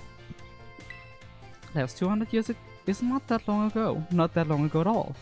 How unfortunate that our history lessons must march so inexorably toward the future. Would it not be more of an adventure to march toward the past instead? To start from our present and study history in reverse? I think it would. So you agree with me, do you, Vox? However, I'm afraid I risk incurring the wrath of our dear director if I stray from the curriculum. I suppose I have no choice but to let the flow of time carry us toward the future. In this last class of ours, I shall fill your minds with the history of terrestrial phenomenon. The signal behind the Terra Orb has its origins in Area Zero. Even after the Area Zero expedition supposedly reached the crater's deep depths, others continued to explore that area. And around 140 years ago, Pokemon cloaked in mysterious light were discovered there. As you may have already guessed, these were, in fact, terrestrialized Pokemon. However, when those who discovered these Pokemon brought them out of Area Zero, the light faded and terrestrial phenomenon remained a mystery for quite some time. However, 10 years ago, that might as well be present day. A certain someone you have definitely heard of unraveled this mystery. Aha, perfect timing to make eye contact, young Vox. Answer me this. What is the name of the famous professor who unraveled the terrestrial phenomenon mysterium? Mystery? Professor Seda. Correct. To think that you, a new transfer to our academy, could correctly answer this question. You must be very diligent in your studies. Approximately 10 years ago, a professor named Seda unraveled the mystery of the terrestrial phenomenon. She discovered that a shining crystal down in Area 0, or rather the energy they emit, is what causes Pokemon to terrestrialize. This led the professor to invent Terra Orb technology and to develop a practical use for it. This technology was then shared with both the Pokemon League and our academy. Rumor has it that Director Clavel was one of the researchers on the professor's team. Alas, this story is much less exciting now that someone we all know appears in it. Modern history truly is dull, isn't it? Thus ends my history class. Our next session will be our final exam. Bring the wonders of history to the forefront of your minds in preparation.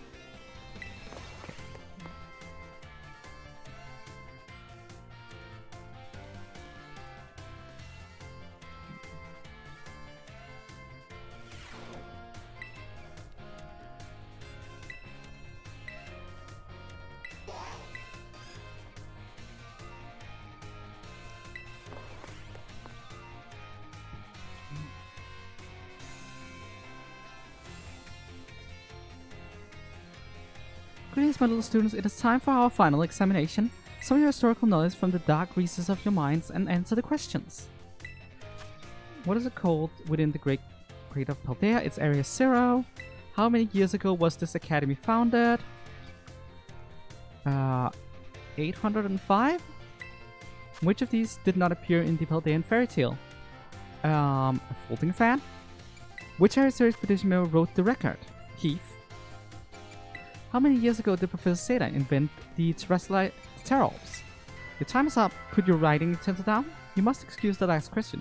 It is too shallow and ridiculous to be on a history test, but alas, the director forced me to include it. So ends our final examination. You may ask for your scores at the school front desk. It's entirely possible that it was 806, and I want it to be 805 because it's a nice round number, kinda, but it's probably 806. 5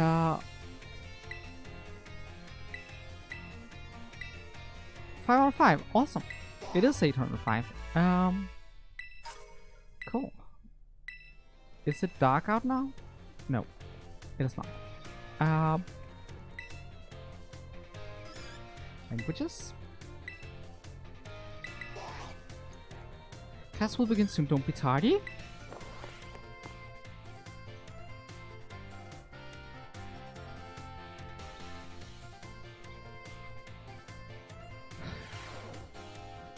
My dear friends, how are you all today? It's time for the last Salvatore language lessons.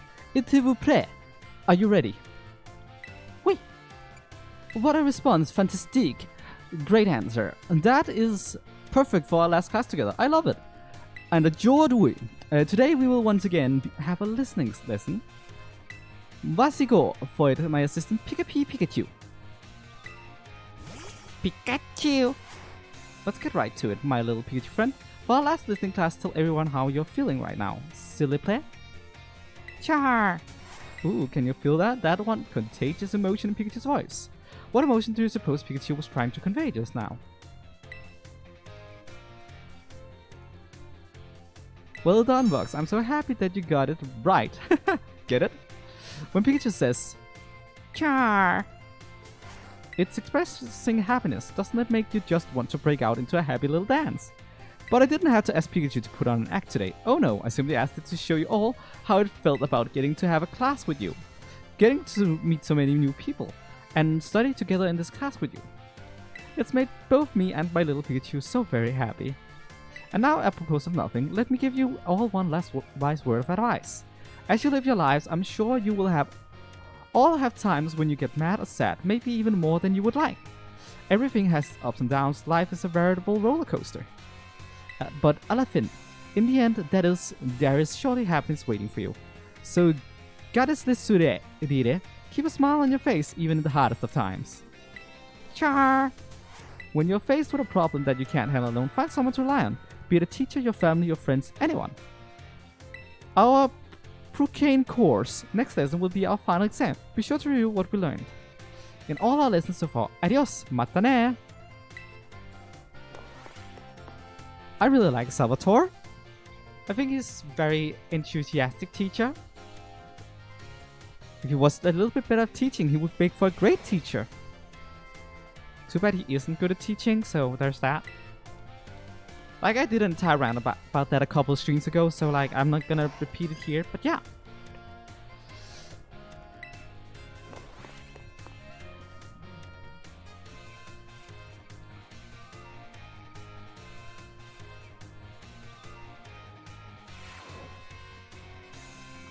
Ajoi, today we take our final exam, the Tendezu. Relax, that is, and do your best. E12, are you ready? Let's begin. Which of the following means delicious? Delicious. What do these two foreign phrases mean? Ditame iglibdik. I love you. Pika. Based on what you just heard, what emotion do you think Pikachu was expressing? Anger? Char. Based on what you just heard, what emotion do you think Pikachu was expressing? What is your beloved teacher's name?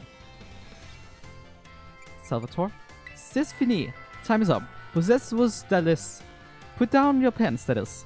Assume the obligatory the near question last question that gave you no trouble. I'm sure you all did great. Bravo, my friends. You can get your scores at the school's front. Who asks on a final exam desk, do you remember my name? Like that screams insecurity, in all honesty. Please remember my name. But yeah, this should be a cinch.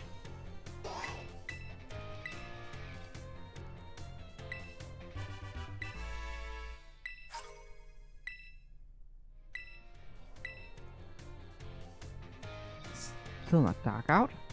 Okay. We'll keep going. Battle studies.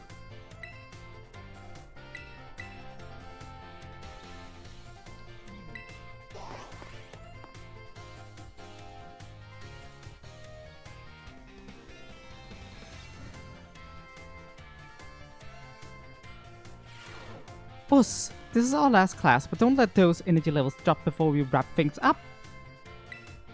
You've shown that you have more than enough knowledge to be super strong battlers. I don't know that I have much left to teach you, but we can always aim for even greater heights. So today I'm going to teach you about the rules of link battles. When two trainers participate in link battles together, they can engage in either single battles or double battles with each other. And if you're playing in a group of 4, you can all battle each other in multi-battles. Now, when you're out having battles during your independent study, you can use whatever number of Pokemon you like, and they can be any level. But in link battles, there are special rules to keep in mind. Some of these special rules involve adjusting Pokemon's levels. Now, the no restriction rule lets all Pokemon stay at their current level. It lets trainers use multiple Pokemon of the same species and multiples of the same health item too. But if you choose to use normal rules, all Pokemon will be set to level 50 for your battles, regardless of what level they actually are. This even includes lower level Pokemon. They'll get a power boost to participate. Normal rules let you use multiple of the same Pokemon species, and of the same health items too. The great part about this rule set is that it lets any of your Pokemon participate. All they have to do is learn some good moves. Lastly, the rule set called flat rules mostly affects Pokemon over level 50. Such Pokemon will be set to level 50 for the duration of the battle. The flat rules set is the one often used for official tournaments. This rule does not allow trainers to use multiple Pokemon of the same species or multiple of the same health item. Alright, here's a question for you. Which rule set should you pick if you want to use a lower level Pokemon and keep its level low? Ah, gotcha there. Normal rules adjust all Pokemon to level 50, even lower level ones. If you got some clever strategy that you need to use at level 5 Pokemon for, your best bet is to choose the flat rule set. Of course, you can also choose no restrictions if you want to have battle with any Pokemon you want, at any level and with any health item. That's a pretty good rule set for when you want to battle freely with your friends. In conclusion, normal rules adjust all Pokemon to level 50, flat rules let you use lower level Pokemon at their actual levels. I hope you'll all use these tips to have some exciting battles with your friends. Oh man, I was just about to suggest we do some hands-on practice to really drive the point home, but I guess we truly are out of time. Next class will be our final exam, aim for perfect score. Us, us, us!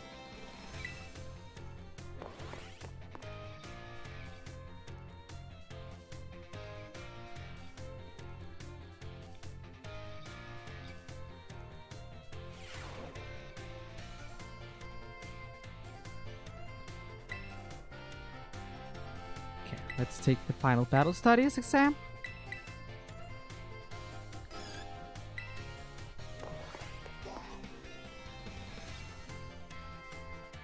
How much time did we waste looking for rain? An hour and a half or something like that?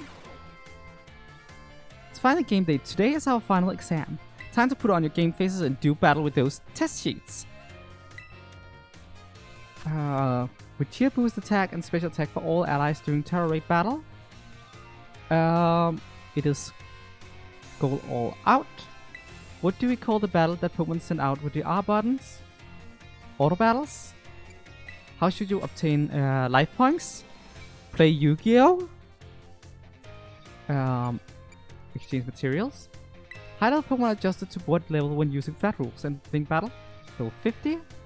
When using normal rules in Link Battles, you can use multiple Pokemon of the same species and multiple of the same health items. Was that true or false? That's true, right? Time's up, put your pencil down.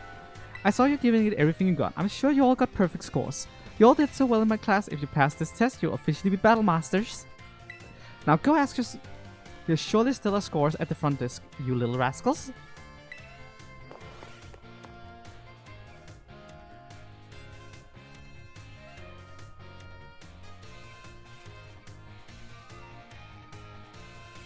It feels great to get the test out the way, doesn't it?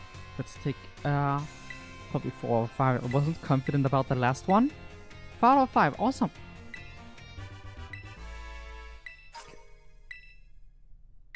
Okay. How's the... Still bright outside. Well, we're doing art now, I guess. Class will begin soon, don't be tardy.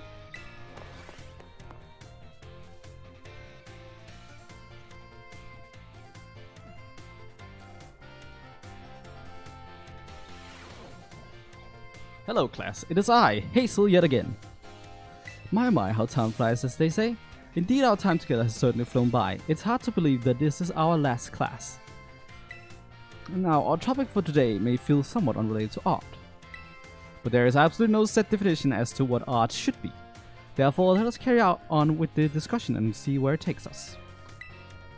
There are 2 things I wish to focus on today, ribbons and marks. Both ribbons and marks are special honors that capture a Pokemon's qualities. There will be times when your Pokemon gives maximum effort or has a noteworthy experience. In recognition of its feat and accomplishment, it can be given a ribbon. To give an example, if you manage to become incredibly close to a Pokemon, it may be granted the Best Friends ribbon. Instead, there is a person in Cascarafa who can give your Pokemon a Best Friends ribbon. Marks, on the other hand, are mostly found in wild Pokemon when you meet them for the first time. They can symbolize the character of Pokemon, such as with the Rowdy mark or Vigor mark. It's completely up to luck whether you'll run into a Pokemon with these marks. So if you're able to catch a Pokemon with that mark, rejoice at your outstanding fortune. Does anyone know what special thing you can do with Pokemon that have ribbons or marks? You can change the title. Wonderful, Vox. Your knowledge is impressive. The correct answer is the Pokemon with ribbons or marks can be given titles. What's more, they can be sent into battle displaying a title of your choosing. For example, you could send out a Gibble with a Best Friends ribbon by declaring, "Go Gibble, the great friend." And while I know I just said that marks are generally found already in Pokemon when you meet them for the first time, it seems that more recently Pokemon can be awarded certain marks based on their efforts. These are marks such as Gourmet mark, the Item Finder mark, the Partner mark, and so on. Perhaps it might be fun to try work out how to get each mark using its name as a clue. Well, that just about wraps up our last class. Next is the final exam. Please review our material closely so that you can pass on your first try. It is now dark out, which means I am done with classes for now. We're gonna get back to that later. We have a lot of dialogue with the teachers as well. But I need to take advantage of the fact that it's dark out while I can.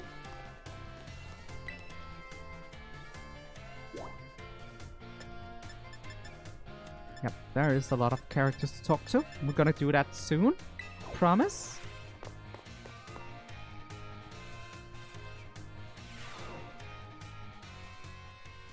I should have saved. Vox. Thanks for coming.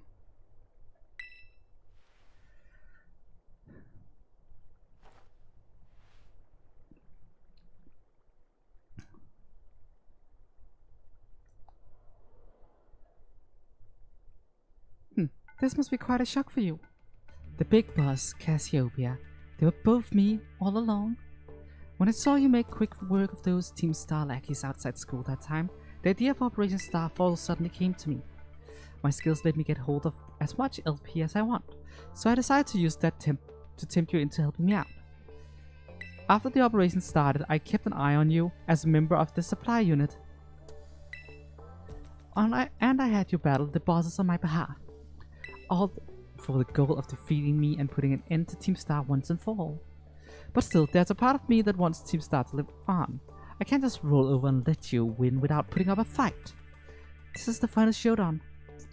Are you ready? I'm ready. Thanks. Sorry to keep you. The letter of apology this time had...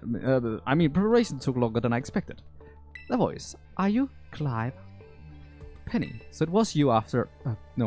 is that you, Cassiopeia? In the flesh. I've tasked for you, Clive. If you'll accept it. I want you to record what happens next so I can send the video to Team Star. They need to see the outcome of this battle for themselves. Okay, I will.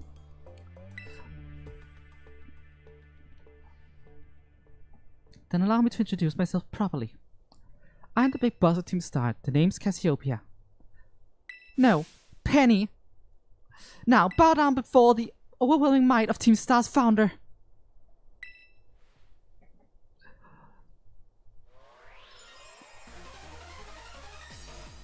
The challenge by Penny of Team Star.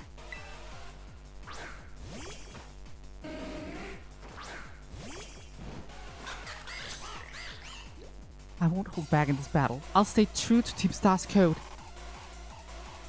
Yep, very awesome battle music. Also, I am not taking another foul play. Bite it.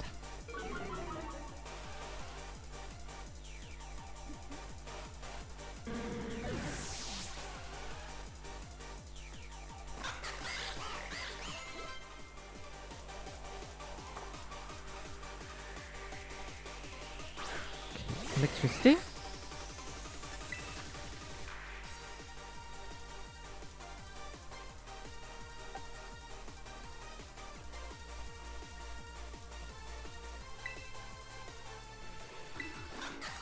You're gonna try using an electric move on me, but I'm not taking it.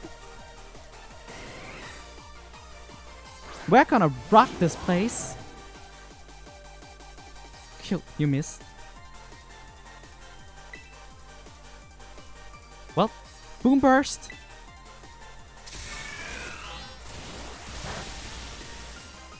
Penny is not the toughest battle in the game, no.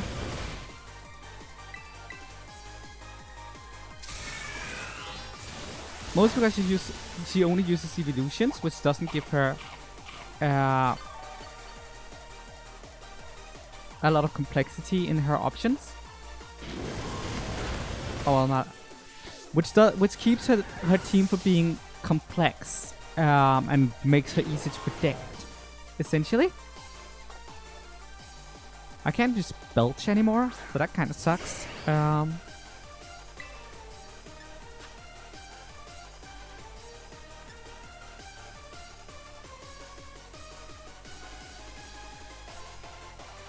could try to use overdrive, but I'm not losing this one.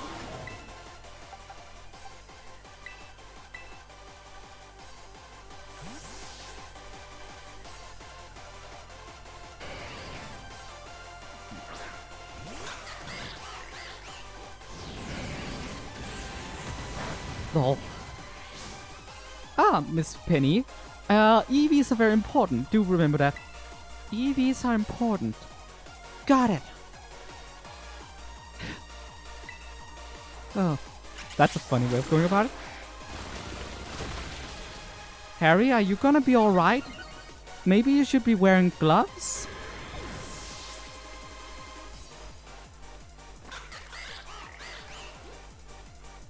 Here comes Leafeon.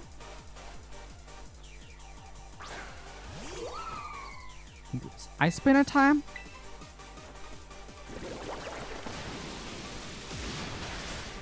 Oh. I was expecting that to knock Leafeon out. I guess not. Okay, okay.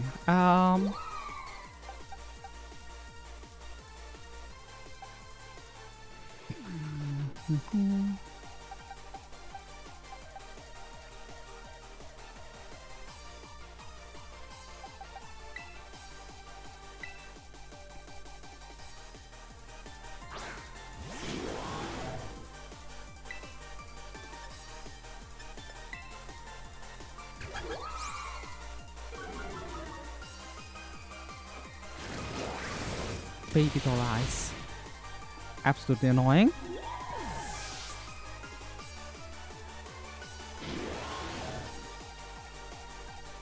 Here comes Vaporeon.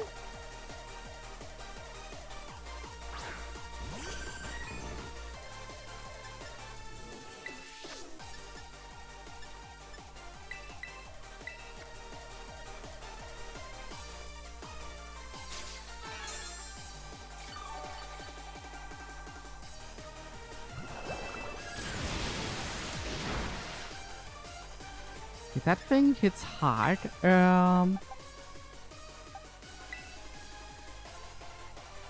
Let's go into something that actually resists water.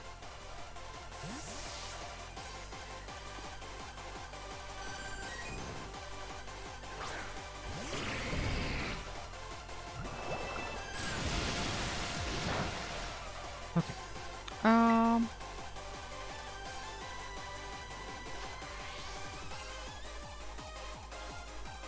I think I can just set up here. That should be fine.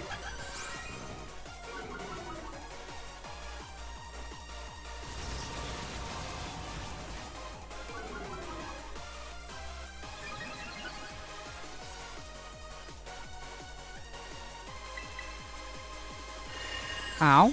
Aurora Beam. That hurts.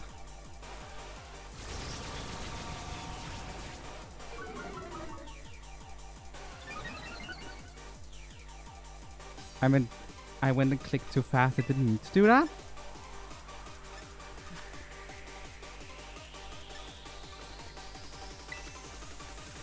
Here you go, guys. Me again.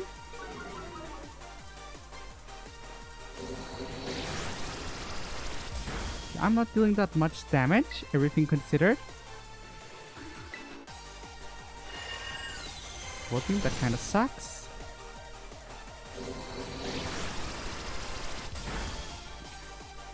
What ability do we even have? Hydration? Cures the Pokemon status elements in rain. Just gonna max potion it.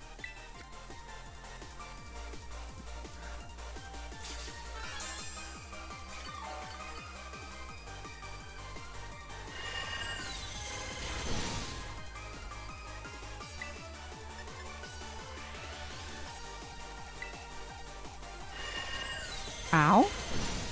Can you stop that?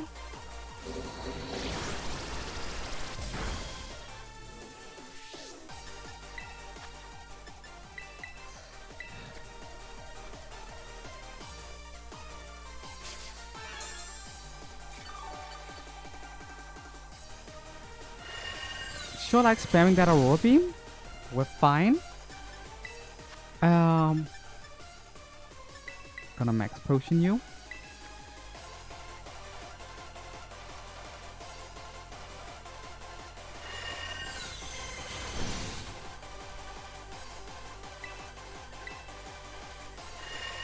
Ow.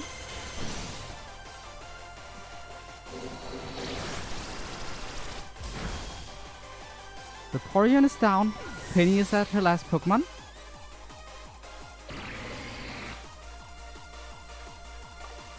I can't fault you on your battle skills at all. No wonder the bosses fell at your hands.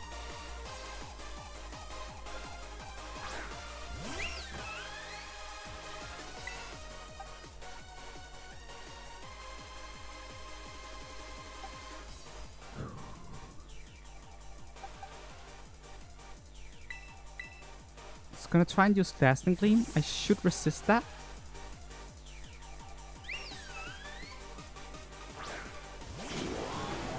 Time to terrestrialize, shine bright like the starry sky, and become who you really want to be.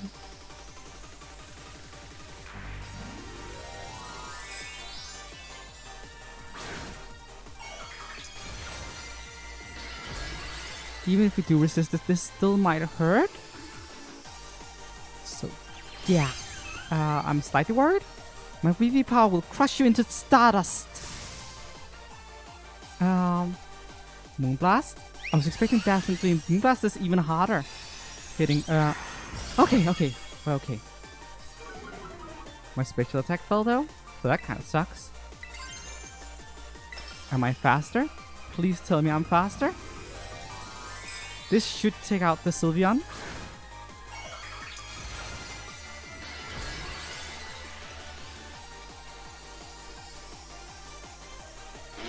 Yeah, I know that's not rock and roll. It's seriously silly to look at. Did you just try to nerf my attack? I don't think that's gonna be enough. Oh, it is. Am I fast? I'm faster. Good. Sylveon is a cool design.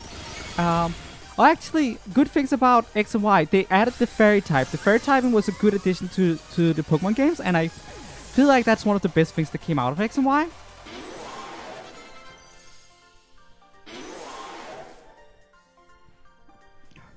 It's all over now. It is Penny. I won. And I relied on my 2 new Pokemon a lot this time around, which I don't feel really great about.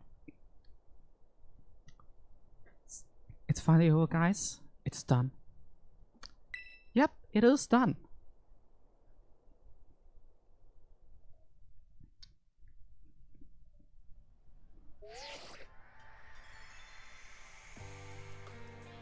We're done here. I think we should call it quits. Hold up, are you saying we should break up the team? You gotta be joking. We got carried away with Operation Star. Now everything's gotten out of hand. Yeah, well, that's what happens when you run up a bunch of bullies in the courtyard and make a showing of learning them some manners. But we didn't even fight them in the end. We didn't do anything wrong. Indeed, merely did we declare our intention to battle tooth and nail should the villains persist in their tyrannous oppression. Thus, a bloodless victory, we assure you. Yeah, they didn't even send out their Pokemon. They just blubbered and apologized a whole lot. Our outfits must have spooked them good. But the bullies made a huge stink about what went down, and they all ended up leaving the academy. Our plan backfired epically. There's no way we're getting off scot-free. I guess you're right. This little stunt might have put us up the creek. I'll fix this mess on my end. Just leave it to me. What are you saying? I'm the one who started Team Star. I dragged you all into this, so I'll take responsibility for everything. Oh, noble and kind big boss. You cannot. Now that the bullies are gone, you guys should start going to school again. Oh yeah? And what about you? I can't go back. Why? There's no reason for you to stay shut in your room anymore, right? All I can say to you guys is thanks. Even though we never met in person, you were all so kind to me. Stop right there, BB. Why are you talking like we'll never speak again? I need to go take care of some things. Please speak to us. What is thine intent? Hey, big boss, answer us!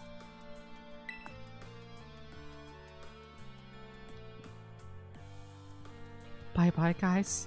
Thanks for everything.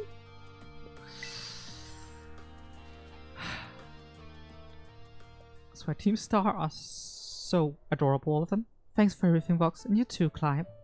I'm glad I could see this through to the end. I guess that's it for Team Star and me too. All that thought, Miss Penny. I'd like to check something with you first. Check what?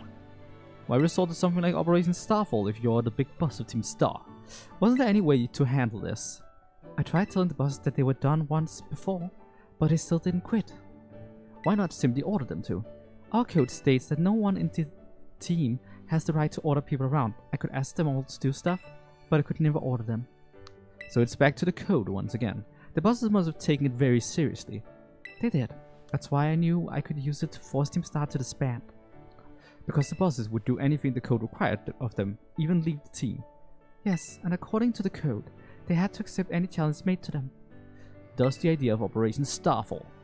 Cassiopeia, let me ask you one last thing. What does Team Star, now what do your friends in the team mean to you?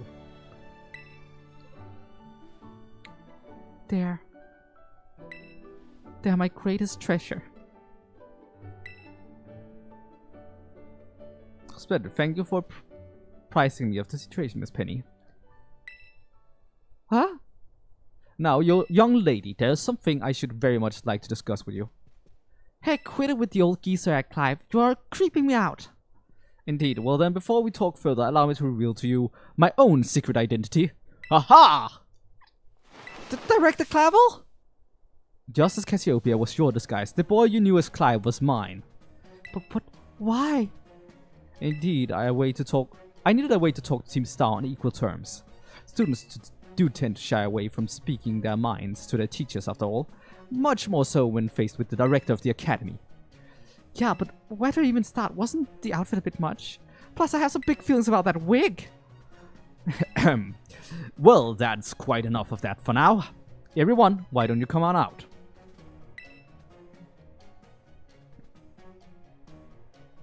Yeah, the fact that Penny didn't see that.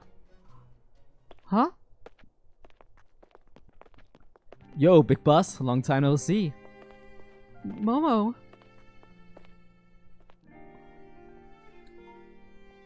More like long time no meet, right? I mean, we only found out your real name just now. Nelly. Warily is thy long hidden continents a sight for sore eyes, my lady. Atticus. So, I heard your real name's Penny. How'd you been this whole time? Morty. We found you at last. You no idea how worried we've been. Harry? I can't. Okay, gang. On the count of 3. 1, 2. Hasta la vista, Cassiopeia, and hello, Penny.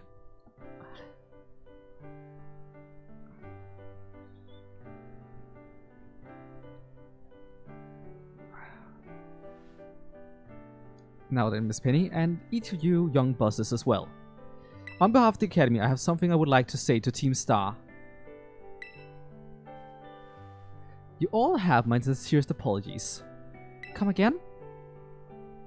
As director of the Academy, I let you down. My handling of your situation was a dismal failure. Huh, I still don't... I mean, why?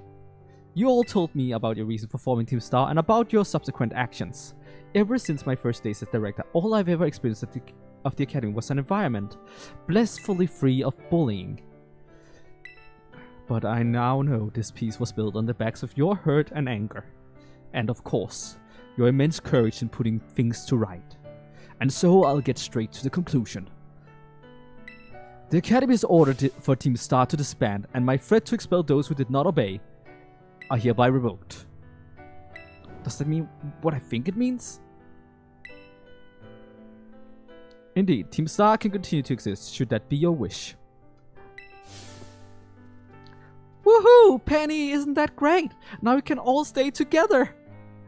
Oh, mine heart is giddy with glee! But I betrayed you all. All of you. You mean Operation Starfall? Director Clavel told us all about it. Far as we heard, you only went through with it to save us from getting expelled. You were just worried about us, right? Not like we'd ever chuck the team just cause someone told us to, after all. Ain't our style. I cannot even begin to imagine how you must have feared for us, Lady Penny. Sorry to make you worry, BB. We're all okay now. But even so... Hold on, everyone. I have more to say. As previously stated, the requirement for Team Star to disband has been revoked. However, there are still some unsettling matters to discuss. Allow me to provide a few examples. Your protracted truancy, your brazen customization of school uniforms, your unauthorized use of academy equipment, your reckless modification and jeopardized driving of Pokemon-powered vehicles. Need I go on? Your flagrant disregard for school rules cannot simply be overlooked.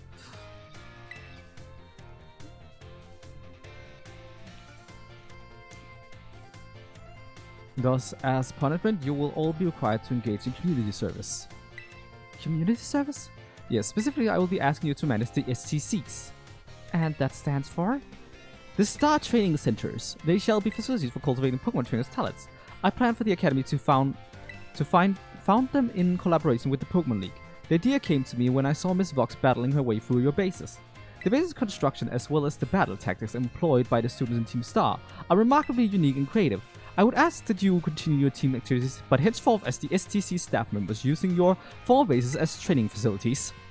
And that is the sum of it. Does anyone have any concerns? No, it sounds like fun. So I don't see how this will be anything but a win-win. This may be a weird thing to say since the STCs are supposed to be a punishment and all, but you should totally join in too, Penny. This too. We would most happily have you at our sides, my lady. We could go to school together too. That way, if anything happens, we'll be there to protect you. We were already talking about how great it would be to have both Team Star and school in our lives. This would be a sweet deal for us. So what do you say? You guys. Vox, what do you think? I think it sounds great. But I just... No need to give your response right this moment, Miss Penny. Do take some time to decide. For now at least, I think our little group should go their separate ways. And not to say you should break up Team Star after all, I simply meant it is time to leave. Miss Vox, please stop by my office later if you would. So yeah, this is a very wholesome ending to the Team Star storyline. And I have a lot of opinions on it and a lot of things to say. But not right now. I am running close on the clock, so I have to go off now. There will be, because the dinner break coming now. I'll be back in a couple of hours at 19 CET. And we will go into the depths of all of my feelings on this. Because I have a lot of feelings. But yeah, thank you all so much for watching. I hope you enjoyed it. And other than that, I guess I will be spawning out for now. Bye!